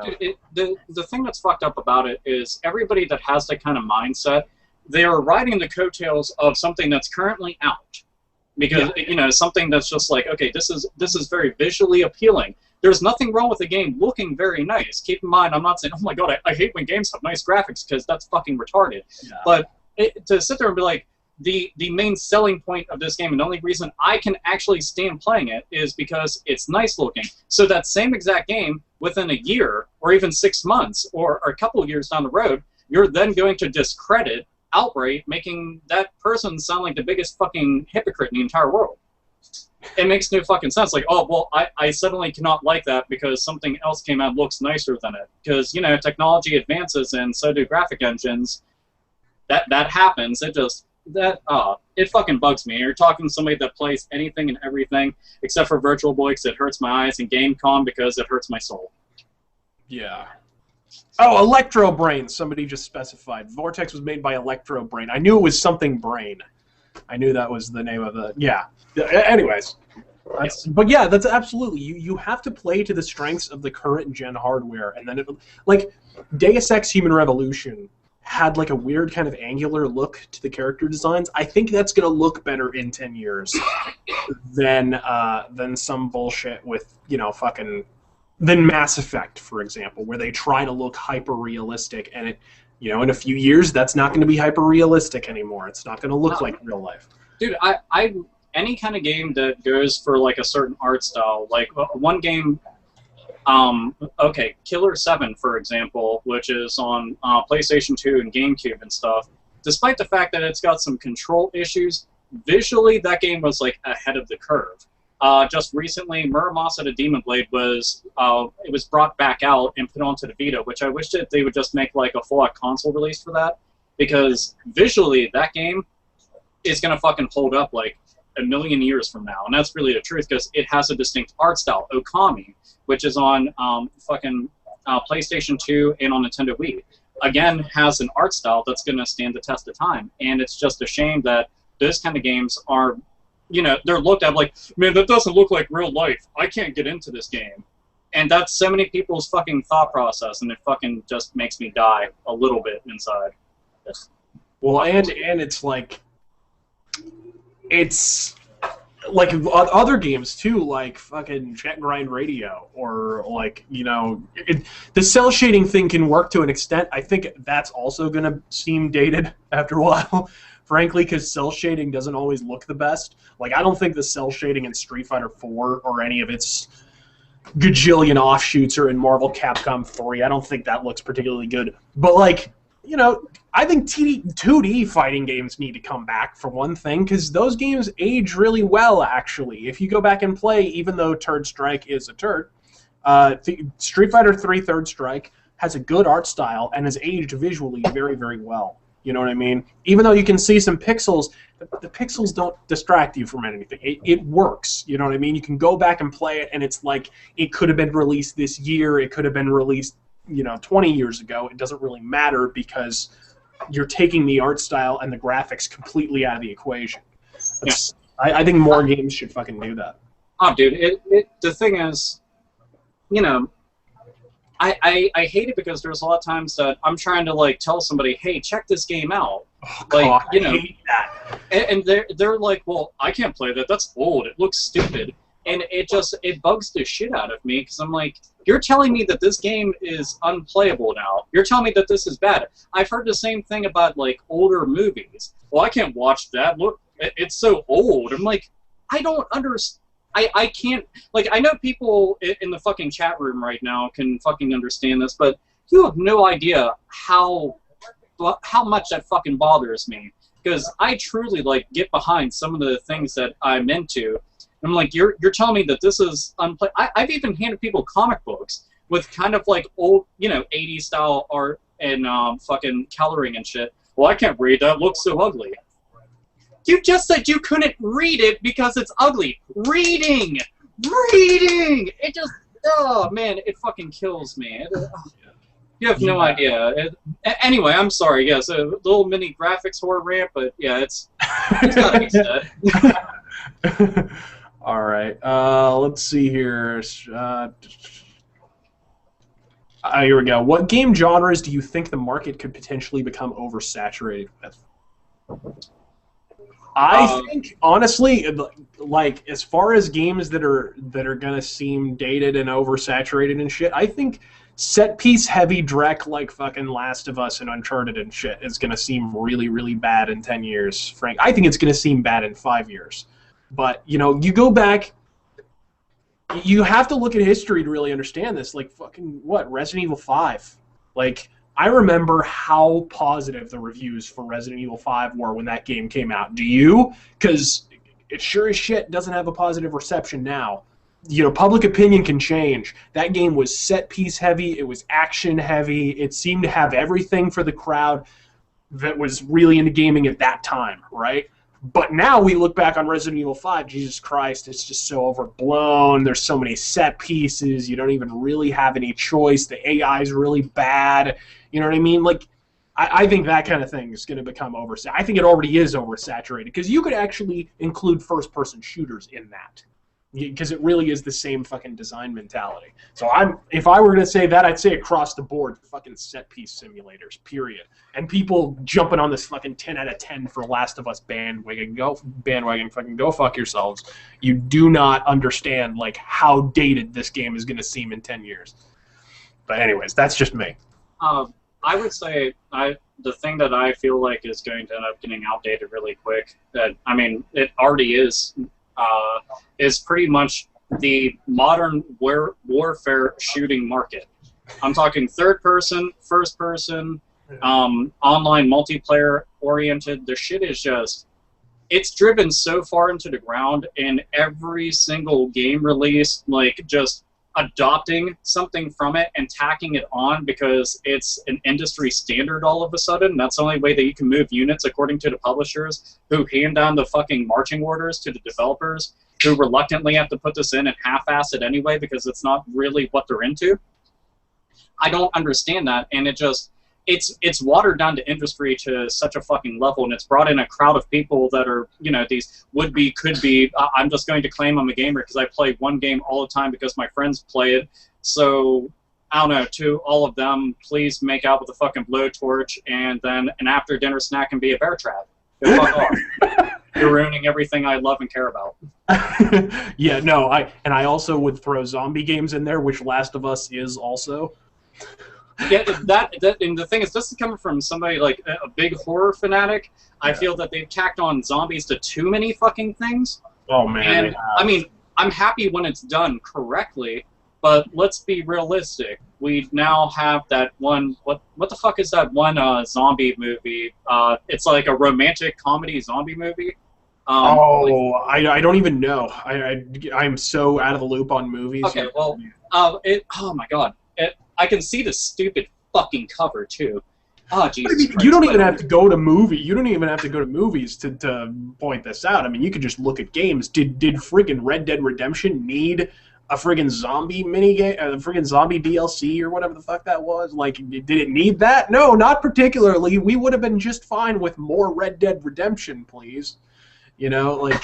That it's just being shoehorned into so many places it doesn't need to be. And then the games that come out that look like they're going to be promising, like I thought Dead Island sounded like a really interesting concept, and they just botched that game so badly, like execution-wise. It made me so sad because, like, my niece, she had the game before I ever did, so I ended up borrowing her copy of it so that I could play it. And, I'd gotten into it because I'm just like, okay, this could be really cool. You're stuck on an island and you have to go make your weapons and stuff and run around. And the crafting, man, the weapon crafting and customization was really awesome. I really enjoyed that. You know. And they, yeah, the movie's called Warm Bodies. Fuck that movie. Fuck everything associated with that movie. Fuck the stupid fucking company. Fuck the director. Fuck the producer. Fuck all the licensing. Fuck the poster. And fuck that movie. Fuck Into Oblivion. Fuck it till it gets AIDS. And I want to be like turbo-driven AIDS, so it's instantaneous because I want instant gratification. Fuck that movie. Anyway, oh yeah, Dead Island. So Dead Island, all excited to play it. I'm into it, you know. I'm all fucking leveling up and shit. I'm doing random quests and stuff, helping people out and stuff, and I'm really into it. But I realized that like 90% of the classes in it are completely redundant because you just need the melee guy. So they didn't do well with trying to fucking like even things out and make sure that each one has its own decent build. Just be the melee guy. That's it. And on top of that, when you have game crippling glitches in it, oh yeah, I cannot complete this quest. I'm stuck in this quest. I'm stuck in this room. My game just fucking like it. All those kind of problems. That's not good. That's not good whatsoever. And yeah, I don't know. And not only that, but like the basic, I think the combat was a little fucked. Like with the stupid reticle when you're trying to hit things. Like, oh man, that thing was just darting all over the place, and like oh man, it was a total fucking mess. That game was just nuts. Such a cool idea, though. That's the thing. It has we're talking about how the whole zombie theme has been driven into the ground, but when it's done right, and Dead Island on paper. And even when you're looking at it, it's like, fuck yeah, this is pretty badass. But then you get to see how it's executed, and you're like, you probably should have taken like at least 4 or 5 more months and then release it. And instead, it's this modern era of gaming where they put out half-ass fucking games, and then we'll just say, oh, patch it later. Oh, we'll patch it later. Yeah. And then when your console isn't supported anymore, and you can't patch it later, you just have a fucking broken game. Yeah, here's an idea. Maybe save some money. Don't cast T-Pain in the fucking game. Maybe go ahead and do that. Have a regular voice actor. Maybe have Phil Lamar be another black man, because what's one more for the pile, right? and have maybe not name him Sambo. Maybe not do that. Maybe that's a good idea. The thing is, there's a lot of things like they do that, and they're like, oh yeah, we'll have him do a voice. This will be a good way for us to market it like even further outside the realm of gaming. You know how many people gave a fuck? None. The only people that gave a shit were actual gamers. That was it. You weren't stretching out to all you did was waste a bunch of money on a fucking dude that can't voice act for a dick. So, way to go. You could have brought in me or Razörfist, and we would have done a better fucking job. Everybody in the fucking chat room right now, you would have done a better fucking job for way cheaper and been a lot happier. And they could have fixed the game. Yeah, and this goes double for Saints Row the Third, by the way, because Sasha Grey needed to be in that game like I needed an additional hole in the fucking head. That was the stupidest freak. She was terrible. She can't act. She can't even act like she's acting. She can't even act like she's reading from a script. Like, she's so bad at acting and so bad at voice acting and so bad at reading. Like, how can you have her in this thing? Oh man, I really wish that they had one of those things where they're like, all right, Sasha Grey, now we're gonna bring out your 10th grade English teacher, and she comes on like, that bitch couldn't read for a fuck. Every time that I asked her to read out loud, that dumb fucking cunt couldn't get a goddamn fucking word in, and everybody sat there, you know, when you were in school, and somebody, like, the teacher would pick the kid that cannot fucking read for shit, and everybody groaned because you knew it was going to take at least 15 extra fucking minutes to get off page 23 because that fucking ignoramus was reading. Oh, that's lovely. That is fucking great. And I swear the teacher does it on purpose because they're bored. Because I would. Absolutely. That's Sasha Grey doing voice acting. You know, my favorite thing in the world about Sasha Grey is how she had all these mainstream movie roles. Like, she was like in like an Aaron Sorkin movie, and she was like in like movies and shit and whatever, and she was still in porn, right? And that was the big thing. Like, she had made the crossover from porn to legitimate entertainment. Now she's gonna be a serious actress. And then in like 2010 or whatever the fuck, she retires from porn, right? And she's just gonna pursue her acting career. What the fuck has she been in since then? Like, seriously, like, name one thing. Like, anybody that's going to hire her, it's like the first thing that comes to mind is her chugging cock. She's like the Sultan of straight to DVD now, basically. This bitch, seriously, like, she get arrested. Wait, what happened? She got arrested? No, I said she can't get arrested. Oh, okay. Seriously, I started thinking about Lindsay Lohan after he said Sasha Grey. It's really weird. Oh, well. She should be fucking arrested for a goddamn performance in Saints Row the Third, though. Jesus Christ. Oh, that shit was it was bad. I have high hopes for Saints Row 4 though. I'm hoping that's gonna turn out to be good. I like the over the top shit in Saints Row. I can't lie. Like, I didn't like the first game. I thought the first game was fucking stupid. But ever since part 2, I was all on board on it because they just don't give a shit. It just sucks that what is it? Because of an anal probe that it's banned in Australia until they fucking like make their own Australian version that doesn't have a fucking anal probe, which that was in fucking South Park for fuck's sake in like the very first pilot episode or some shit. So it's like, you're really saying it's a big deal? That's criminal. Oh well. Oh my. Okay, somebody wants us to do a cooperative rant on Final Fantasy VII Advent Children. Now, do you like Advent Children? I don't know where you stand on I was gonna say Advent Children. I have a love-hate relationship with Advent Children. That's the problem. Is it on account of how fucking atrocious it is? Is that? Here's the thing. I'm going completely outside of visuals because visually the movie's absolutely fucking amazing, but it's just like some of the storyline aspects of it, like. Man. How long did Tifa stand in that fucking cabin looking mopey? Oh, Tifa, and not only that, but why is Tifa suddenly dressing like Avril Lavigne? What are those things? Are those like? Is that a skirt? Are they? I think it's weird that the entire movie, it seemed like nobody was allowed to wear anything that had a vibrant color. Yeah, and I thought that was not only that, but like what were they thinking with Tifa? Okay, we got this smoking hot bitch with huge cans. Okay. We could put her in a short skirt like she had in the game, or we could give her big, baggy boy shorts. Let's do that. Let's have her dress up like the Insane Clown Posse. That'll move lots of DVDs. Well, never on the understood. flip She side, had bib overalls on. On the flip side, I will say this: no matter what anybody says about Advent Children, the fucking action set pieces in it were so fucking over the top and out there. I was like, that's fucking cool.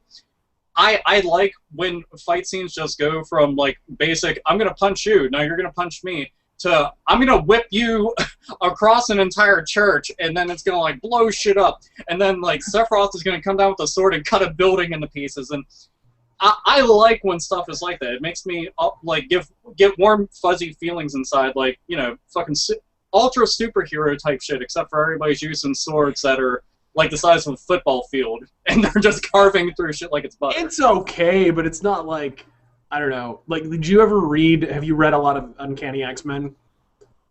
I have not.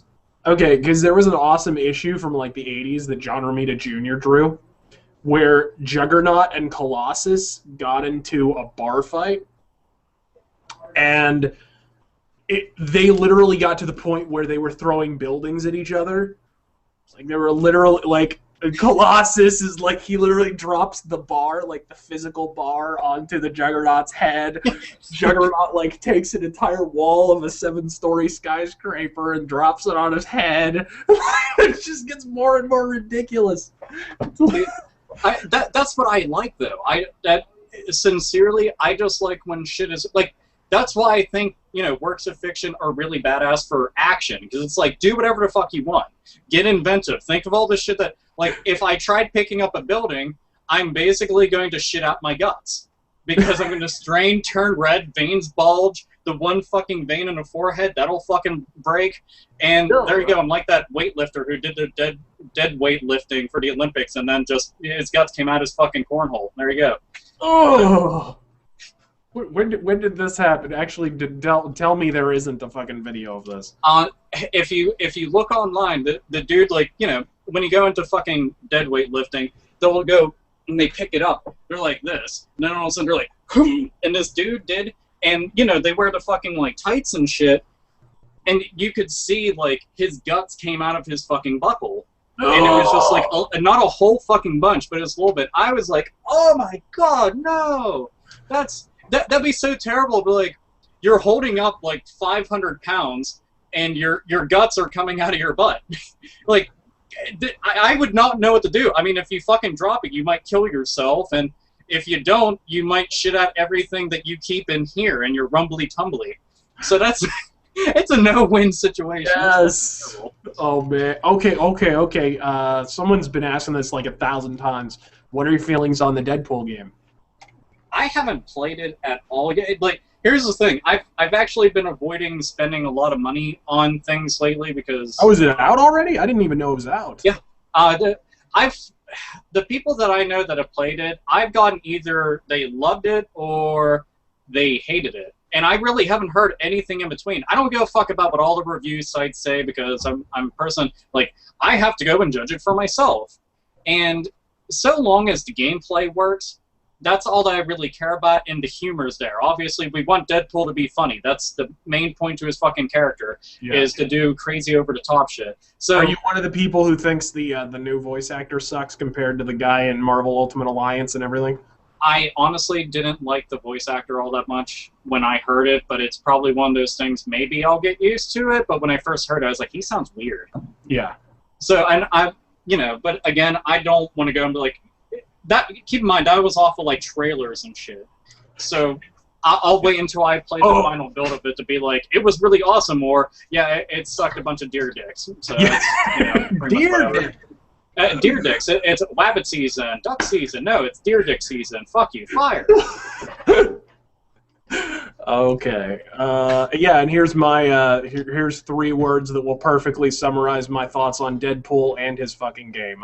Rob Liefeld character. The end. Let's see here. Did you watch Man of Steel? What do you think? I still have not gotten to see it. I was supposed to see it when I went to the Too Many Games convention, because there was like a fucking movie theater right there, but we were either already too fucked up to go do anything, or we were too fucking tired. So I might try to see it this weekend, though, because, you know, obviously the theater won't be filled with a bunch of people screaming their fucking heads off, and I prefer it that way. So, but I do want to see it desperately because it's. I mean, every single trailer I saw of it, all the reviews I read about it, it just has me real fucking hyped up for the movie. I mean, fuck, I'm probably gonna buy another Superman movie or Superman shirt just so I can wear it to the movie because that's what I do. That's what I do. Because I'm the Juggernaut, bitch. Have you seen the Man of Steel movie? I have not, and I don't intend to. I've never been a big Superman fan, frankly. I didn't even really care for the Christopher Reeve movies. That's just me, though. Did you like Superman the animated series? Not so much. You know, it was okay. Like if you caught it, like in an afternoon after school or something, you know, on reruns, you could watch it. You wouldn't die. You wouldn't die of like bad show poisoning. That'd be terrible. Hey, it's Superman the animated series. Let's watch. What happened? Potential death by Superman. But I like him a lot when he's in Justice League. I don't know why, but I feel like his character pretty much plays really well off being bounced off of other personalities. That's just me, though. Oh, somebody asked, just because you've never articulated, I want to ask what causes you to dislike Jim Sterling. I don't know. I've been pretty upfront about it. I just think he's the video game journalism equivalent of a shock jock, essentially. He'll just kind of say whatever the fucking opposite is of what everybody else is saying. Which can happen incidentally if you're just an opinionated fuck like me.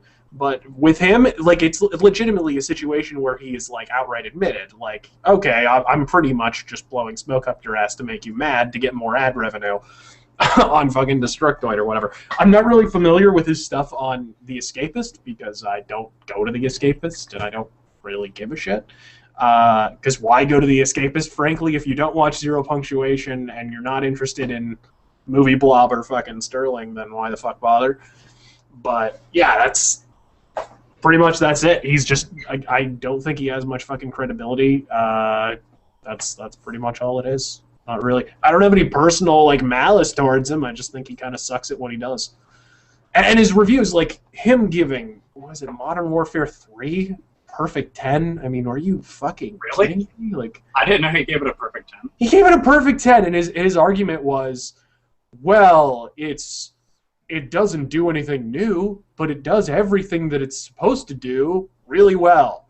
Meanwhile, if it was a different game, that let's take something that, let's say Pokemon, which hasn't really changed its formula since it came out. And if you had him fucking reviewed that, he'd be like, too formulaic, it's too repetitive. He gave a terrible review to Pokemon Black and White, if I remember correctly. I hate when fucking people do that. I'm like, okay, so you're gonna say this is okay when this does it, but when something else does, it's not what the fuck? I don't know. That breaks my fucking brain. It's ridiculous, and that's the main thing. Like, and on occasion he'll come up with like something. Like he was one of the few people who gave Deadly Premonition a good review when it came out. You know, credit where it's due. He was there. He was on that vanguard. He was also one of the few people on the planet who had just a set of heaving balls to give Final Fantasy 13 a bad review at launch. Okay. You can look, he gets credit in that regard. I'm not, whatever. But then he just turns around and says things like, fucking Modern Warfare 3 is the pinnacle of first-person shooters. I mean, Modern Warfare 3 isn't even the pinnacle of Modern Warfare. Like, are you fucking shitting me? What is this? I'd rather play Call of Duty 4 any day of the fucking week, and I don't think there's anybody watching this stream or anybody in the fucking troposphere right now who would not rather play Call of Duty 4 over Black Ops, Modern Warfare 3, any of the fucking games that he's given damn near perfect 10s over this bullshit, because they just do what they do so well, even though they don't do a single fucking thing that's new. Like, bullshit. What the fuck? Yeah. Alright, so let's see here. If you guys are... Oh, Injustice. What do you guys think of Injustice? I know Alpha's got something to say about this. I haven't played it, so... Yeah, where the fuck is it? I have it somewhere behind me, and I was going to pick it up and be like, Injustice! I played it and went through the story mode, which I think is fantastic. I actually like the storyline a lot, and the tie-in comics for it are very good too. So if you are a fan of the storyline, you should check those out. But as far as the gameplay goes, the gameplay is pretty much identical to the newest Mortal Kombat 9, or whatever the fuck you really want to call it. So if you didn't like that, you won't like the gameplay of Injustice. The only thing that they really change up is like interacting with the background, which is it's cool, but it is also gimmicky, and sometimes it can get really annoying because some of the things take so fucking long to happen. So it can take like a very short fight and basically drag it out a little bit longer than is really necessary.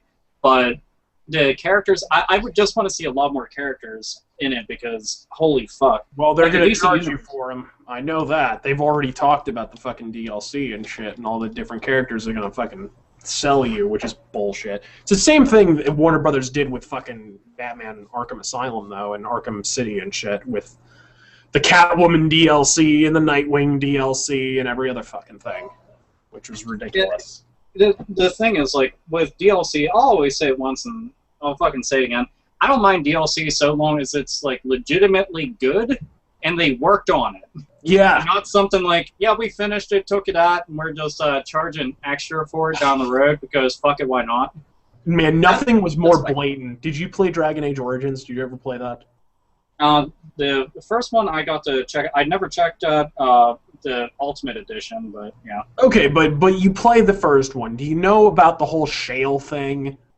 Where they actually have those fucking things where, you know, you go up and they're like, oh yeah, did you buy the DLC? You can't do this. Oh my god. Now that was blatant because it was day one.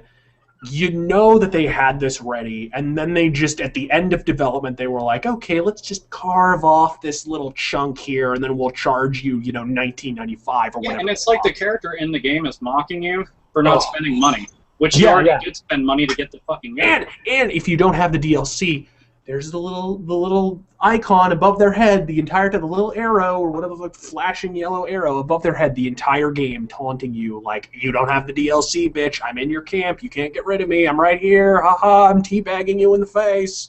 Like, this is the whole fucking it's so annoying. So annoying. And of course, it's Electronic Arts.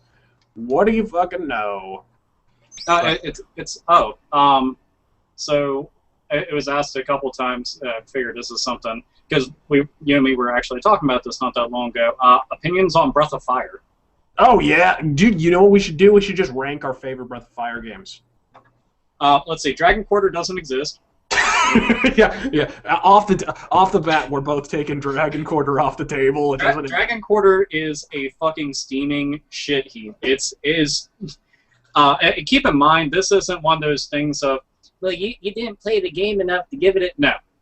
No. Even on its own, it just... No. And it's any game with a time limit implemented that poorly, fuck that. On top of it, in an RPG, way to go. Majora's Mask could get away with it because they knew what they were doing. And on top of that, in Majora's Mask, you can fucking turn back time. Yeah. But, you know, in Breath of Fire, the entire game, it just seemed like it was another game. They were like, we don't know what to do with it. Slap Breath of Fire on it. Call it Dragon Quarter instead of Breath of Fire 5. And there you go. You have that. It was fucking terrible. Especially whenever, my first Breath of Fire was Breath of Fire 3. Yeah. And that one, to this day, is still my favorite. And actually one of the main reasons why I started even, like, really investing time into video game soundtracks. I don't know why, but I really like that one a lot. Because it's the same guy who did Mega Man.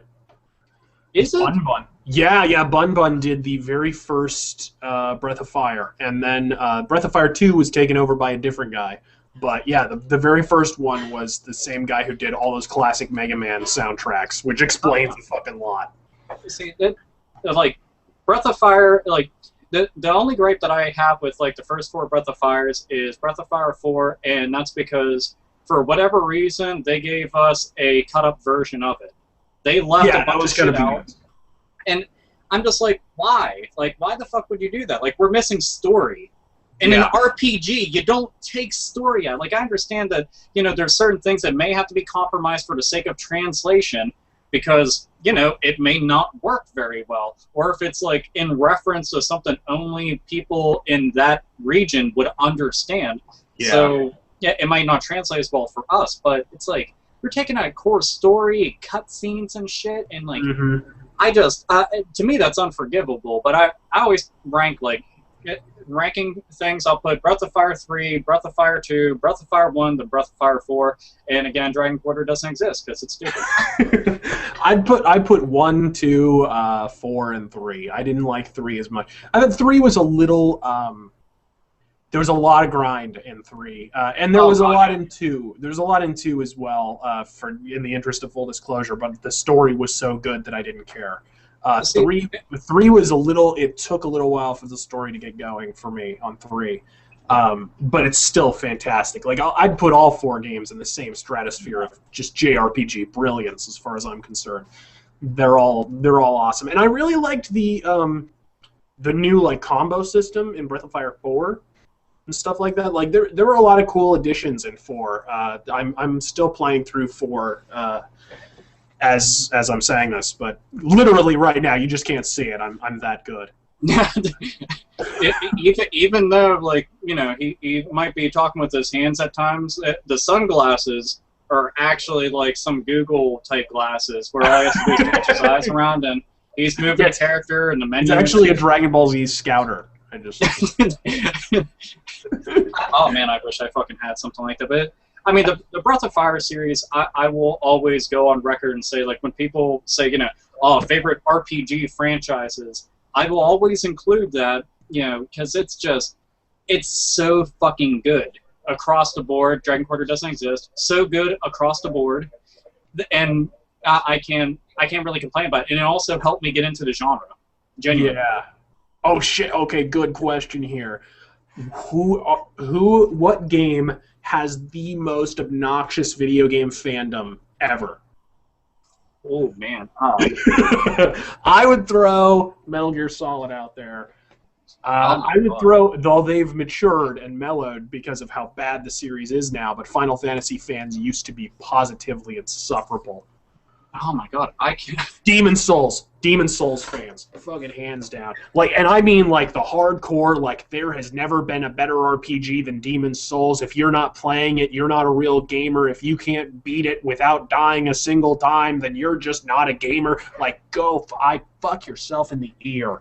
Seriously. The only thing that I don't understand about a lot of people that are really into Demon Souls and Dark Souls and stuff is they're like, have you played it? It's like the hardest game ever made. Like, well, I have to go and disagree because, well, have you ever played, like, any of the Ninja Gaidens on NES? Seriously? Like, are you Because seriously telling me this shit is, you know, like, bitch, I played the original Mega Man. Go fuck yourself. Like, this is it's like, have you played Contra without the code? Like, have you ever tried playing Contra Hardcore on fucking Sega Genesis without using Brownie? Man, motherfucker, I was raised on Super The Empire Strikes Back. Nothing. That's a fucking fine example of wanting to, like, lose your shit. Like, and it's not like it's just one of them. Every single one of those games, I mean, there's 3, but they are all fucking brutal. I mean, they do not give a shit about you. You want to have a fucking blast and also rip your hair out, play Einhander on PlayStation 1. If you're into vertical shooters, that game is fucking... It's abusive. And it's one of those, like, well, I still love you, and it's just like, shut the fuck up. Oh, like, man. And you keep going Okay, back for more. somebody else brought up a good point, Pokemon fans. Yeah, I kind of have to agree on that. Sometimes Pokemon fans can be pretty fucking insufferable. The thing is, I can say sincerely, every single franchise that gets, you know, big enough that even people that aren't into gaming have heard about it, can eventually go and start spawning the rabid fanboys that lose all fucking logic. Yeah. And you know what? How about a better question? What about games that deserve better fan bases than they have? Like, I think Silent Hill deserves so much better of fans than it has. Like, everybody who likes Silent Hill, or not everybody, obviously, because I like Silent Hill and you do, but, like, so many people who like Silent Hill are just like, I like Pyramid Head and sexy nurses. You know, like, no, Silent Hill deserves better, okay? Seriously. There's a lot of... Oh, my God. I'm trying to think of, like, some various franchise. Okay, how about this? one thing that bothers me, like as a long-standing Resident Evil fan, it bothers me to no end that 99% of the people I've heard explain that they are huge fans have only played like 4, 5, and 6. Oh man, And that's they're huge fans of it. Yet you have not played the cream of the crop. Have you played the remake? Have you played 1? Did you play 2? Did you play Nemesis? It still blows my mind that there are Resident Evil fans who have never played 2.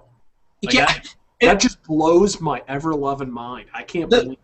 The thing is, to me, like, I shit you not, I had started up a Let's Play on it, and then fucking shit got wonky with the recorder. But as I was doing, like, a Let's Play of Resident Evil 2, I had said numerous times throughout it that, hands down, I feel like it's one of the best video game sequels. Because it took everything that the original had and just built on it. And that was it. And I was like, fucking A. Thank you. But it's... I hate being told, like, you know, Resident Evil 4 is the best one. I can't stand the old ones because, like, those controls, those graphics, and see, it all comes back to, like, that tried and true fucking angry rant that won't go away of people just taking the piss out of something because, well, it came out a long time ago and it doesn't look as good as what just came out. Well, no fucking shit, Sherlock. You don't say. Well, that's the thing, though. Like, some of those games, like, they can't even make that argument credibly with. Like, if you play Donkey Kong Country for the SNES now, it still looks damn good. Like, it just does. And if you play Mario RPG now, it still looks damn good. Like, there's just some games that are never going to age. You know what I mean? If the Star Fox, I would argue Star Fox 1 has not aged a day because they used a different art style that totally, you know, we talked about this a little bit earlier, but, like, you know what I mean? Like, there's just some games that they're immortal. You know what I mean? Oh, no, it's... Mario! Jesus.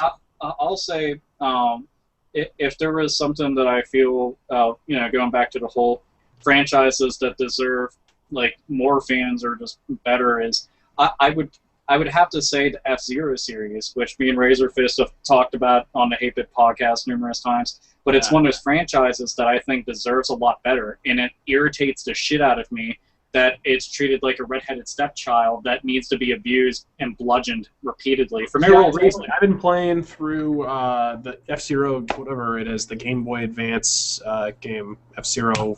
I was going to say there's GP Legend, and there's one other one. I can't remember the other fucking name. It's the other one, whichever the one it is. Anyways, I'm playing on 3DS, but it's freaking great, and it's merciless. Oh my gosh. Freaking dude, they're brutal-ass games. I tried out the, was it F-Zero AX, the little arcade one. That one's fucking hard. Yeah. I was playing through it, and I'm just like, God. No, it's actually at the arcade down the road at Castles and Coasters, which I go to. Freaking great arcade. You're so fucking lucky! Oh my God, I would love to play that. It's a freaking 2-story arcade. Actually, it's technically 3.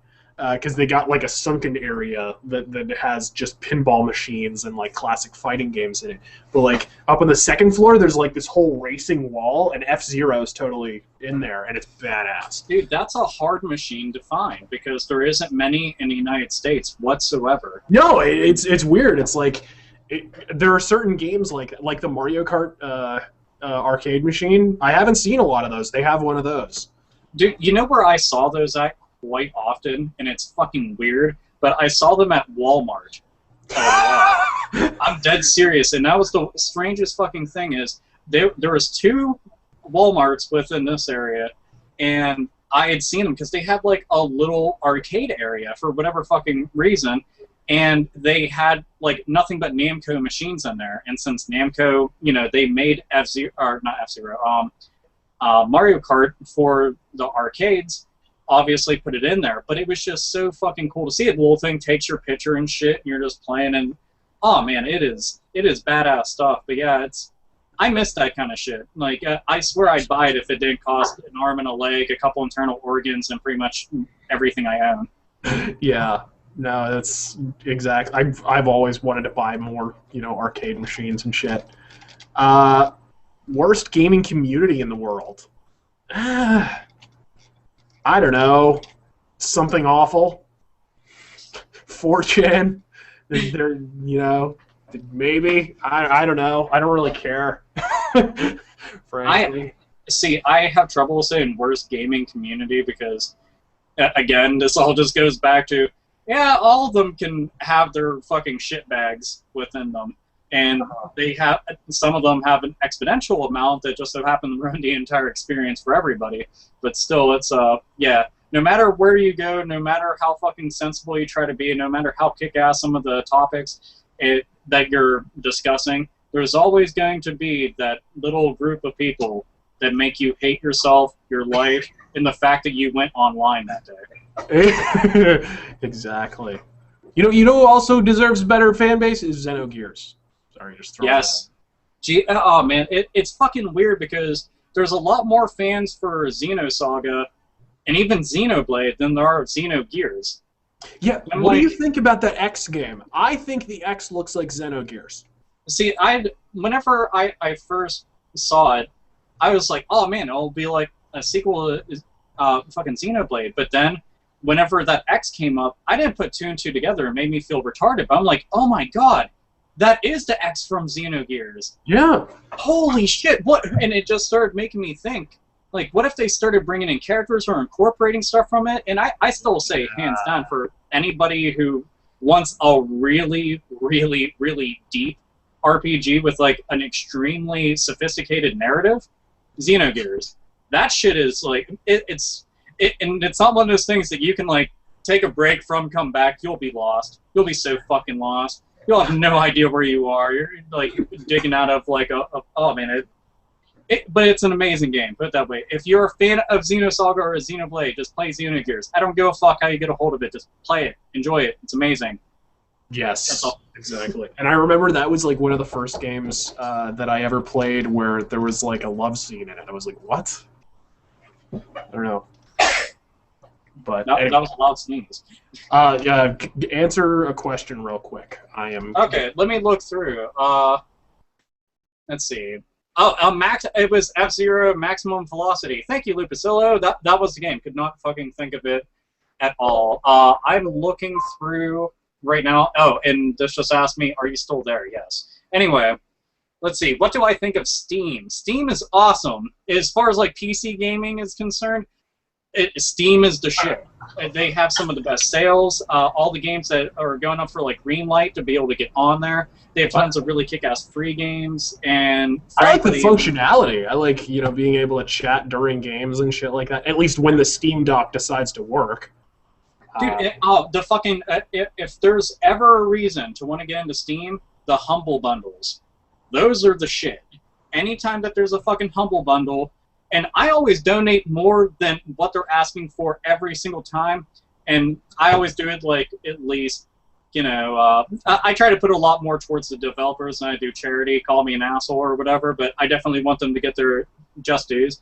But how can you argue getting like 5 or 6 or whatever fucking games for like $8? And I'm talking like games that individually cost more than that. You can't fucking argue. That's like pure insanity sells. Sure, they're just digital versions of them, but I mean, that's what Steam is. So, but yeah, Steam's amazing. I fucking like it a lot. Hell, it's one of the main reasons why I game on my PC. So, yeah.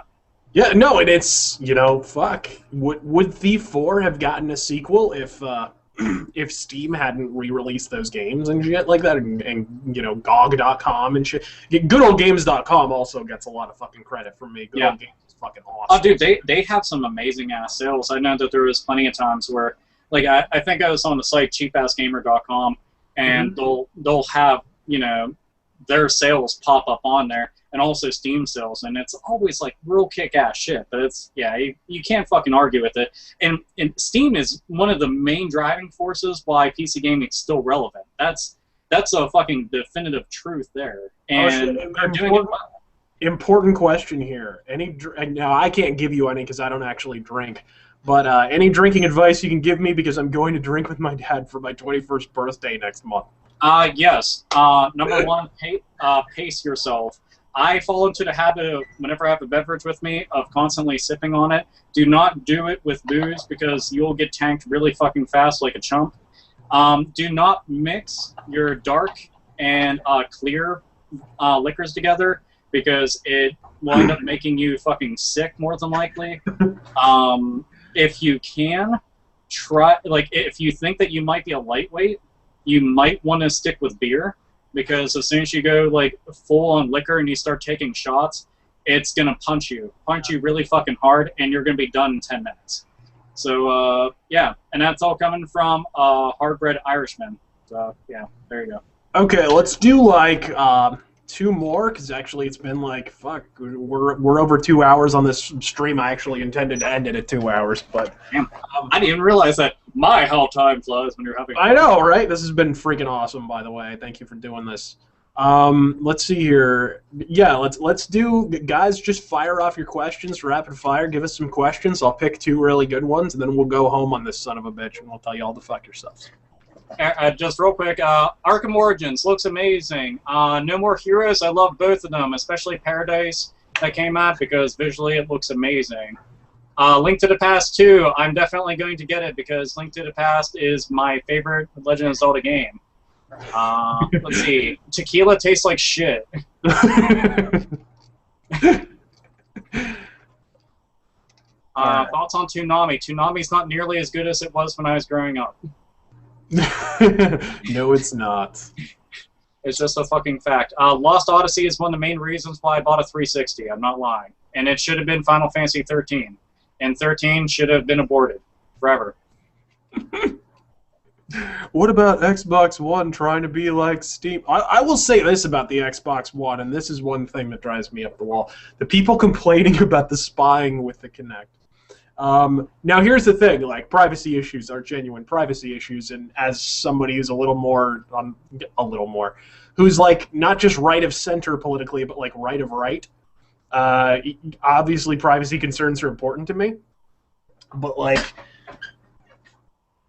I have problems wrapping my brain around the idea that Microsoft or the government or the NSA or any carbon-based life form on the planet would be interested in watching some obese fucking cherubic sack of shit sit in his fucking Barca lounger, utterly nude, you know, playing fucking Donkey Kong Country HD remake, and they're freaking...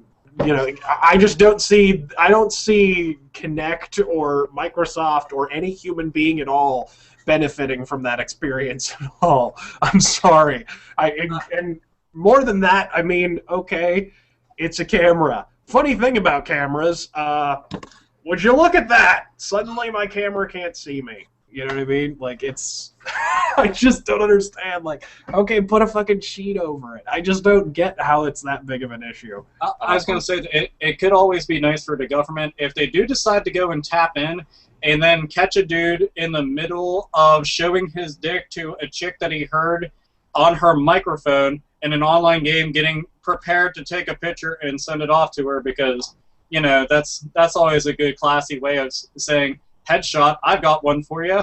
And, you know, there you go. But, yeah. It's just nobody wants to see you beat it raw to, you know, the latest Sasha Grey opus. Nobody wants to see that. The government... And nobody's going to be jacking off to Sasha Grey's acting. If they are, you will chafe immediately.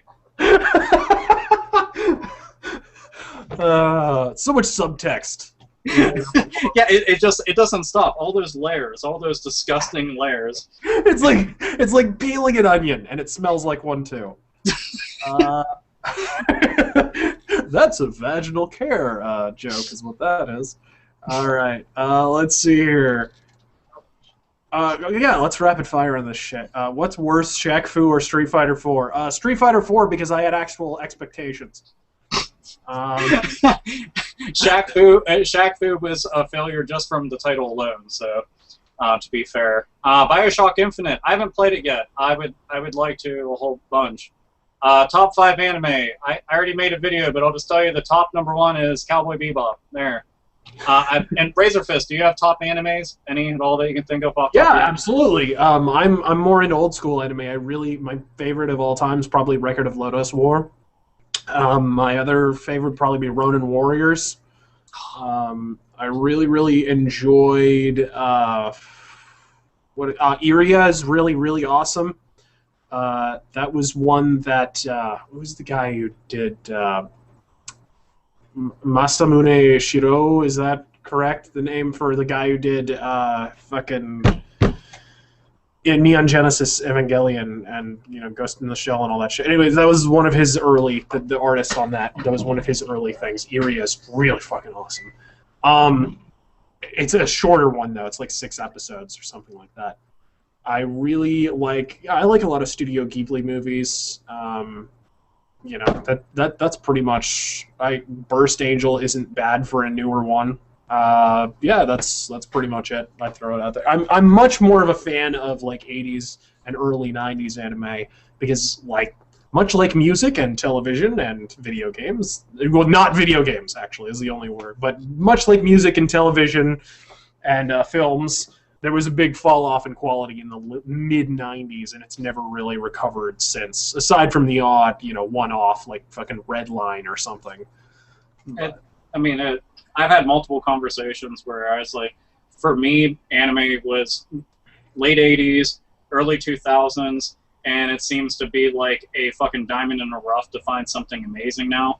Cowboy Bebop, Trigun, Outlaw Star, shit like that, I'm a huge fucking fan of. Berserk, Hellsing Ultimate. Berserk's awesome. I'll also throw Bastard out there.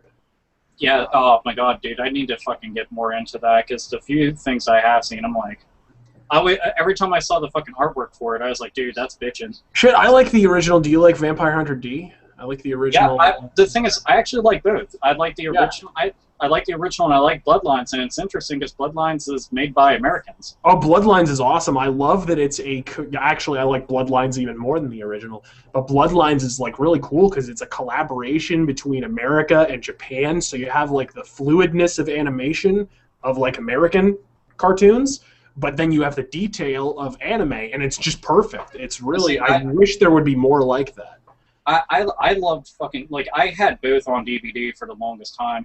Like, when I think of, like, the movies and shit, like, I think of that and Ninja Scroll and Princess Mononoke and shit like that, where they just have, like, real badass imagery and shit and good action set pieces and stuff. But, like, fucking, when it comes to Vampire Hunter D, like, I like the action in Bloodlines a whole lot more, and visually it's just an extremely impressive-looking movie. Yeah. But I like all the backgrounds in the very first one a lot more because it was way darker and fucking like moodier and scarier and shit. Like it looked like some morbid ass shit. It was very fucked up in the way that it was drawn. Like I was a big fan of that.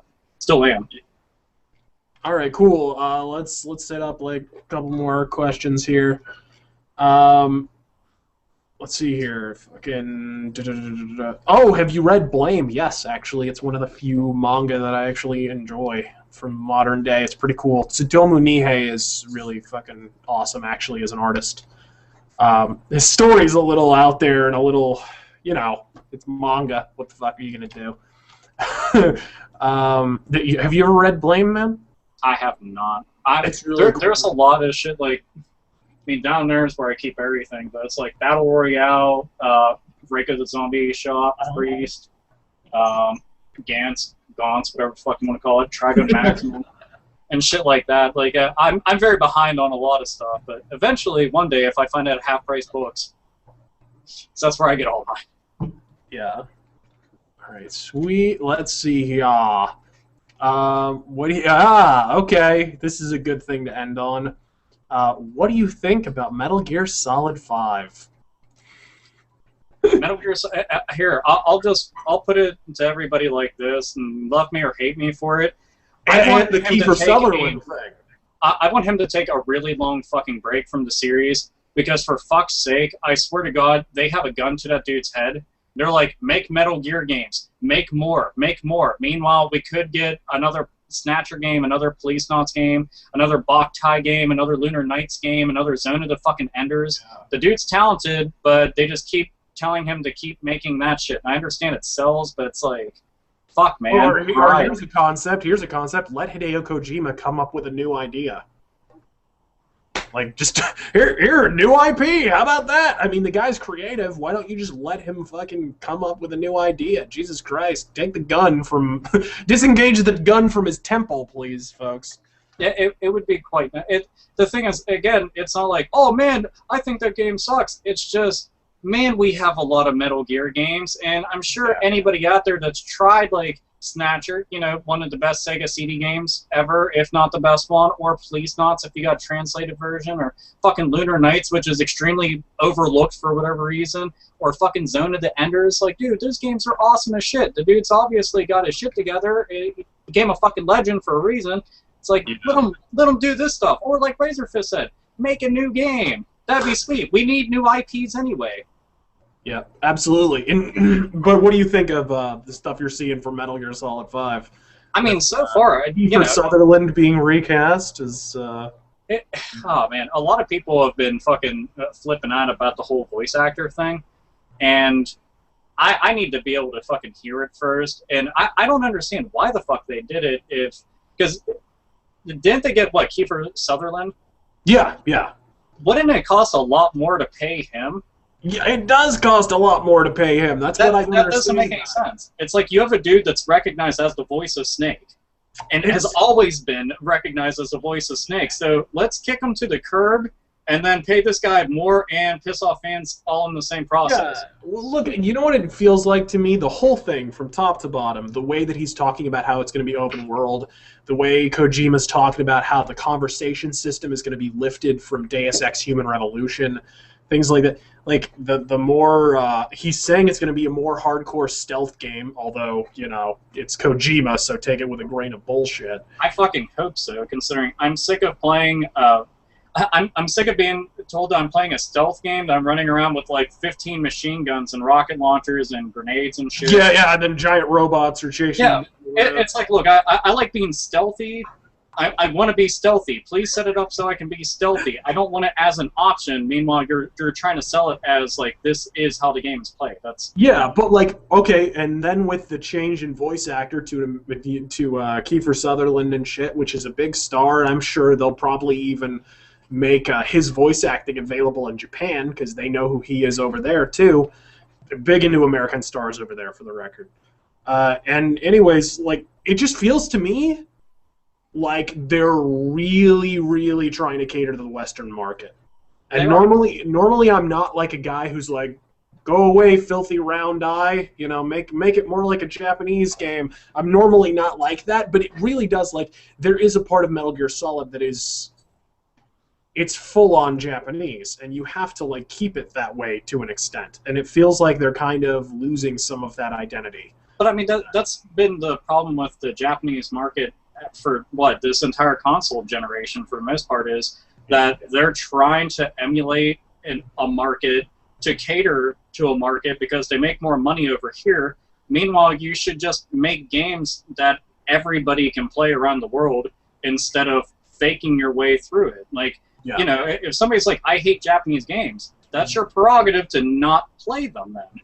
But I'd rather them just, like, okay, Super Ghouls and Ghosts, it was made by a Japanese company. Guess what? Americans and Japanese and Australians and Europeans and Canadians and anybody in between can play the game and enjoy it, because they weren't trying to be something that they weren't. And I know that might be like the most random fucking analogy to go and make with that specific game, but it's just like making a point that just make a game that everybody can enjoy, instead of just nailing this one fucking market, you know, on your to-do list, and potentially alienating everybody and even disinteresting the market you're going after. Not only that, but, like, you know, the early trailers and stuff, the Phantom Pain and whatnot, did that not just feel like, have you ever seen Jacob's Ladder? I have not. It looked exactly like Jacob's Ladder. It was like, Jesus Christ, like, this is exactly like the scene in the military hospital from Jacob's Ladder. This is fucking stupid. That kind of stuff. I mean, I don't know. It just, in general, it really, really feels like Hideo Kojima's kind of like, you know, okay, I'll do it, but only if it's nothing like Metal Gear Solid. Maybe. Maybe that's kind of the proviso under which he decided, all right, I'll make another Metal Gear. As long as it's nothing like Metal Gear Solid, I'll go ahead and do it. Kind of like Team Silent with Silent Hill 4. Where they're like, yeah, we'll make another one as long as it's completely fucking different. But anyways. This, that pretty much brings it to a close. This has been freaking awesome. Thank you guys for coming out. Yes. I would like to thank AlphaOmegaSin for being fucking awesome and joining me on this live stream. You've been great, dude. And for everybody even showing up, seriously, thank you a bunch for asking the questions and also repeatedly asking for one of us to eat a cookie for whatever reason. But I know, and Nocturnal Curves wasn't even here. I mean, I'm writing in caps. Please listen. LOL. Yes, there you go. But no, genuinely, just to anybody that watches either of our channels, just thanks for fucking showing up and stuff. Because or else it's pretty much us just shooting the shit, which is just fine. But it's hard to do a Q&A when there's no Q's for us to A. So yeah. That just sounded so wrong and right at the same time. It's somehow I make things sound. I'll cue your A. You're gonna question my asshole? Yeah, well I'm not in it. Oh, maybe buddy, I'm gonna give it to you hard style. Yeah. No, this is going a very, very dark place. And that also can be taken the wrong way. Yes, I know. Terrible, terrible. We're gonna be lifting weights, and you know that's gonna come out of our shitting out our insides. A little bit dead weight style. Well, yeah. Any parting words for the fine folks, sir? Let's see. I could. I'll say my catchphrase. Nerds, nerdettes, and gamers. Game the fuck on. Yeah, seriously, just thank you again. I appreciate it a whole bunch. So yeah, it's been awesome. And you guys are badass motherfuckers, and I'm Razörfist. God fucking speed.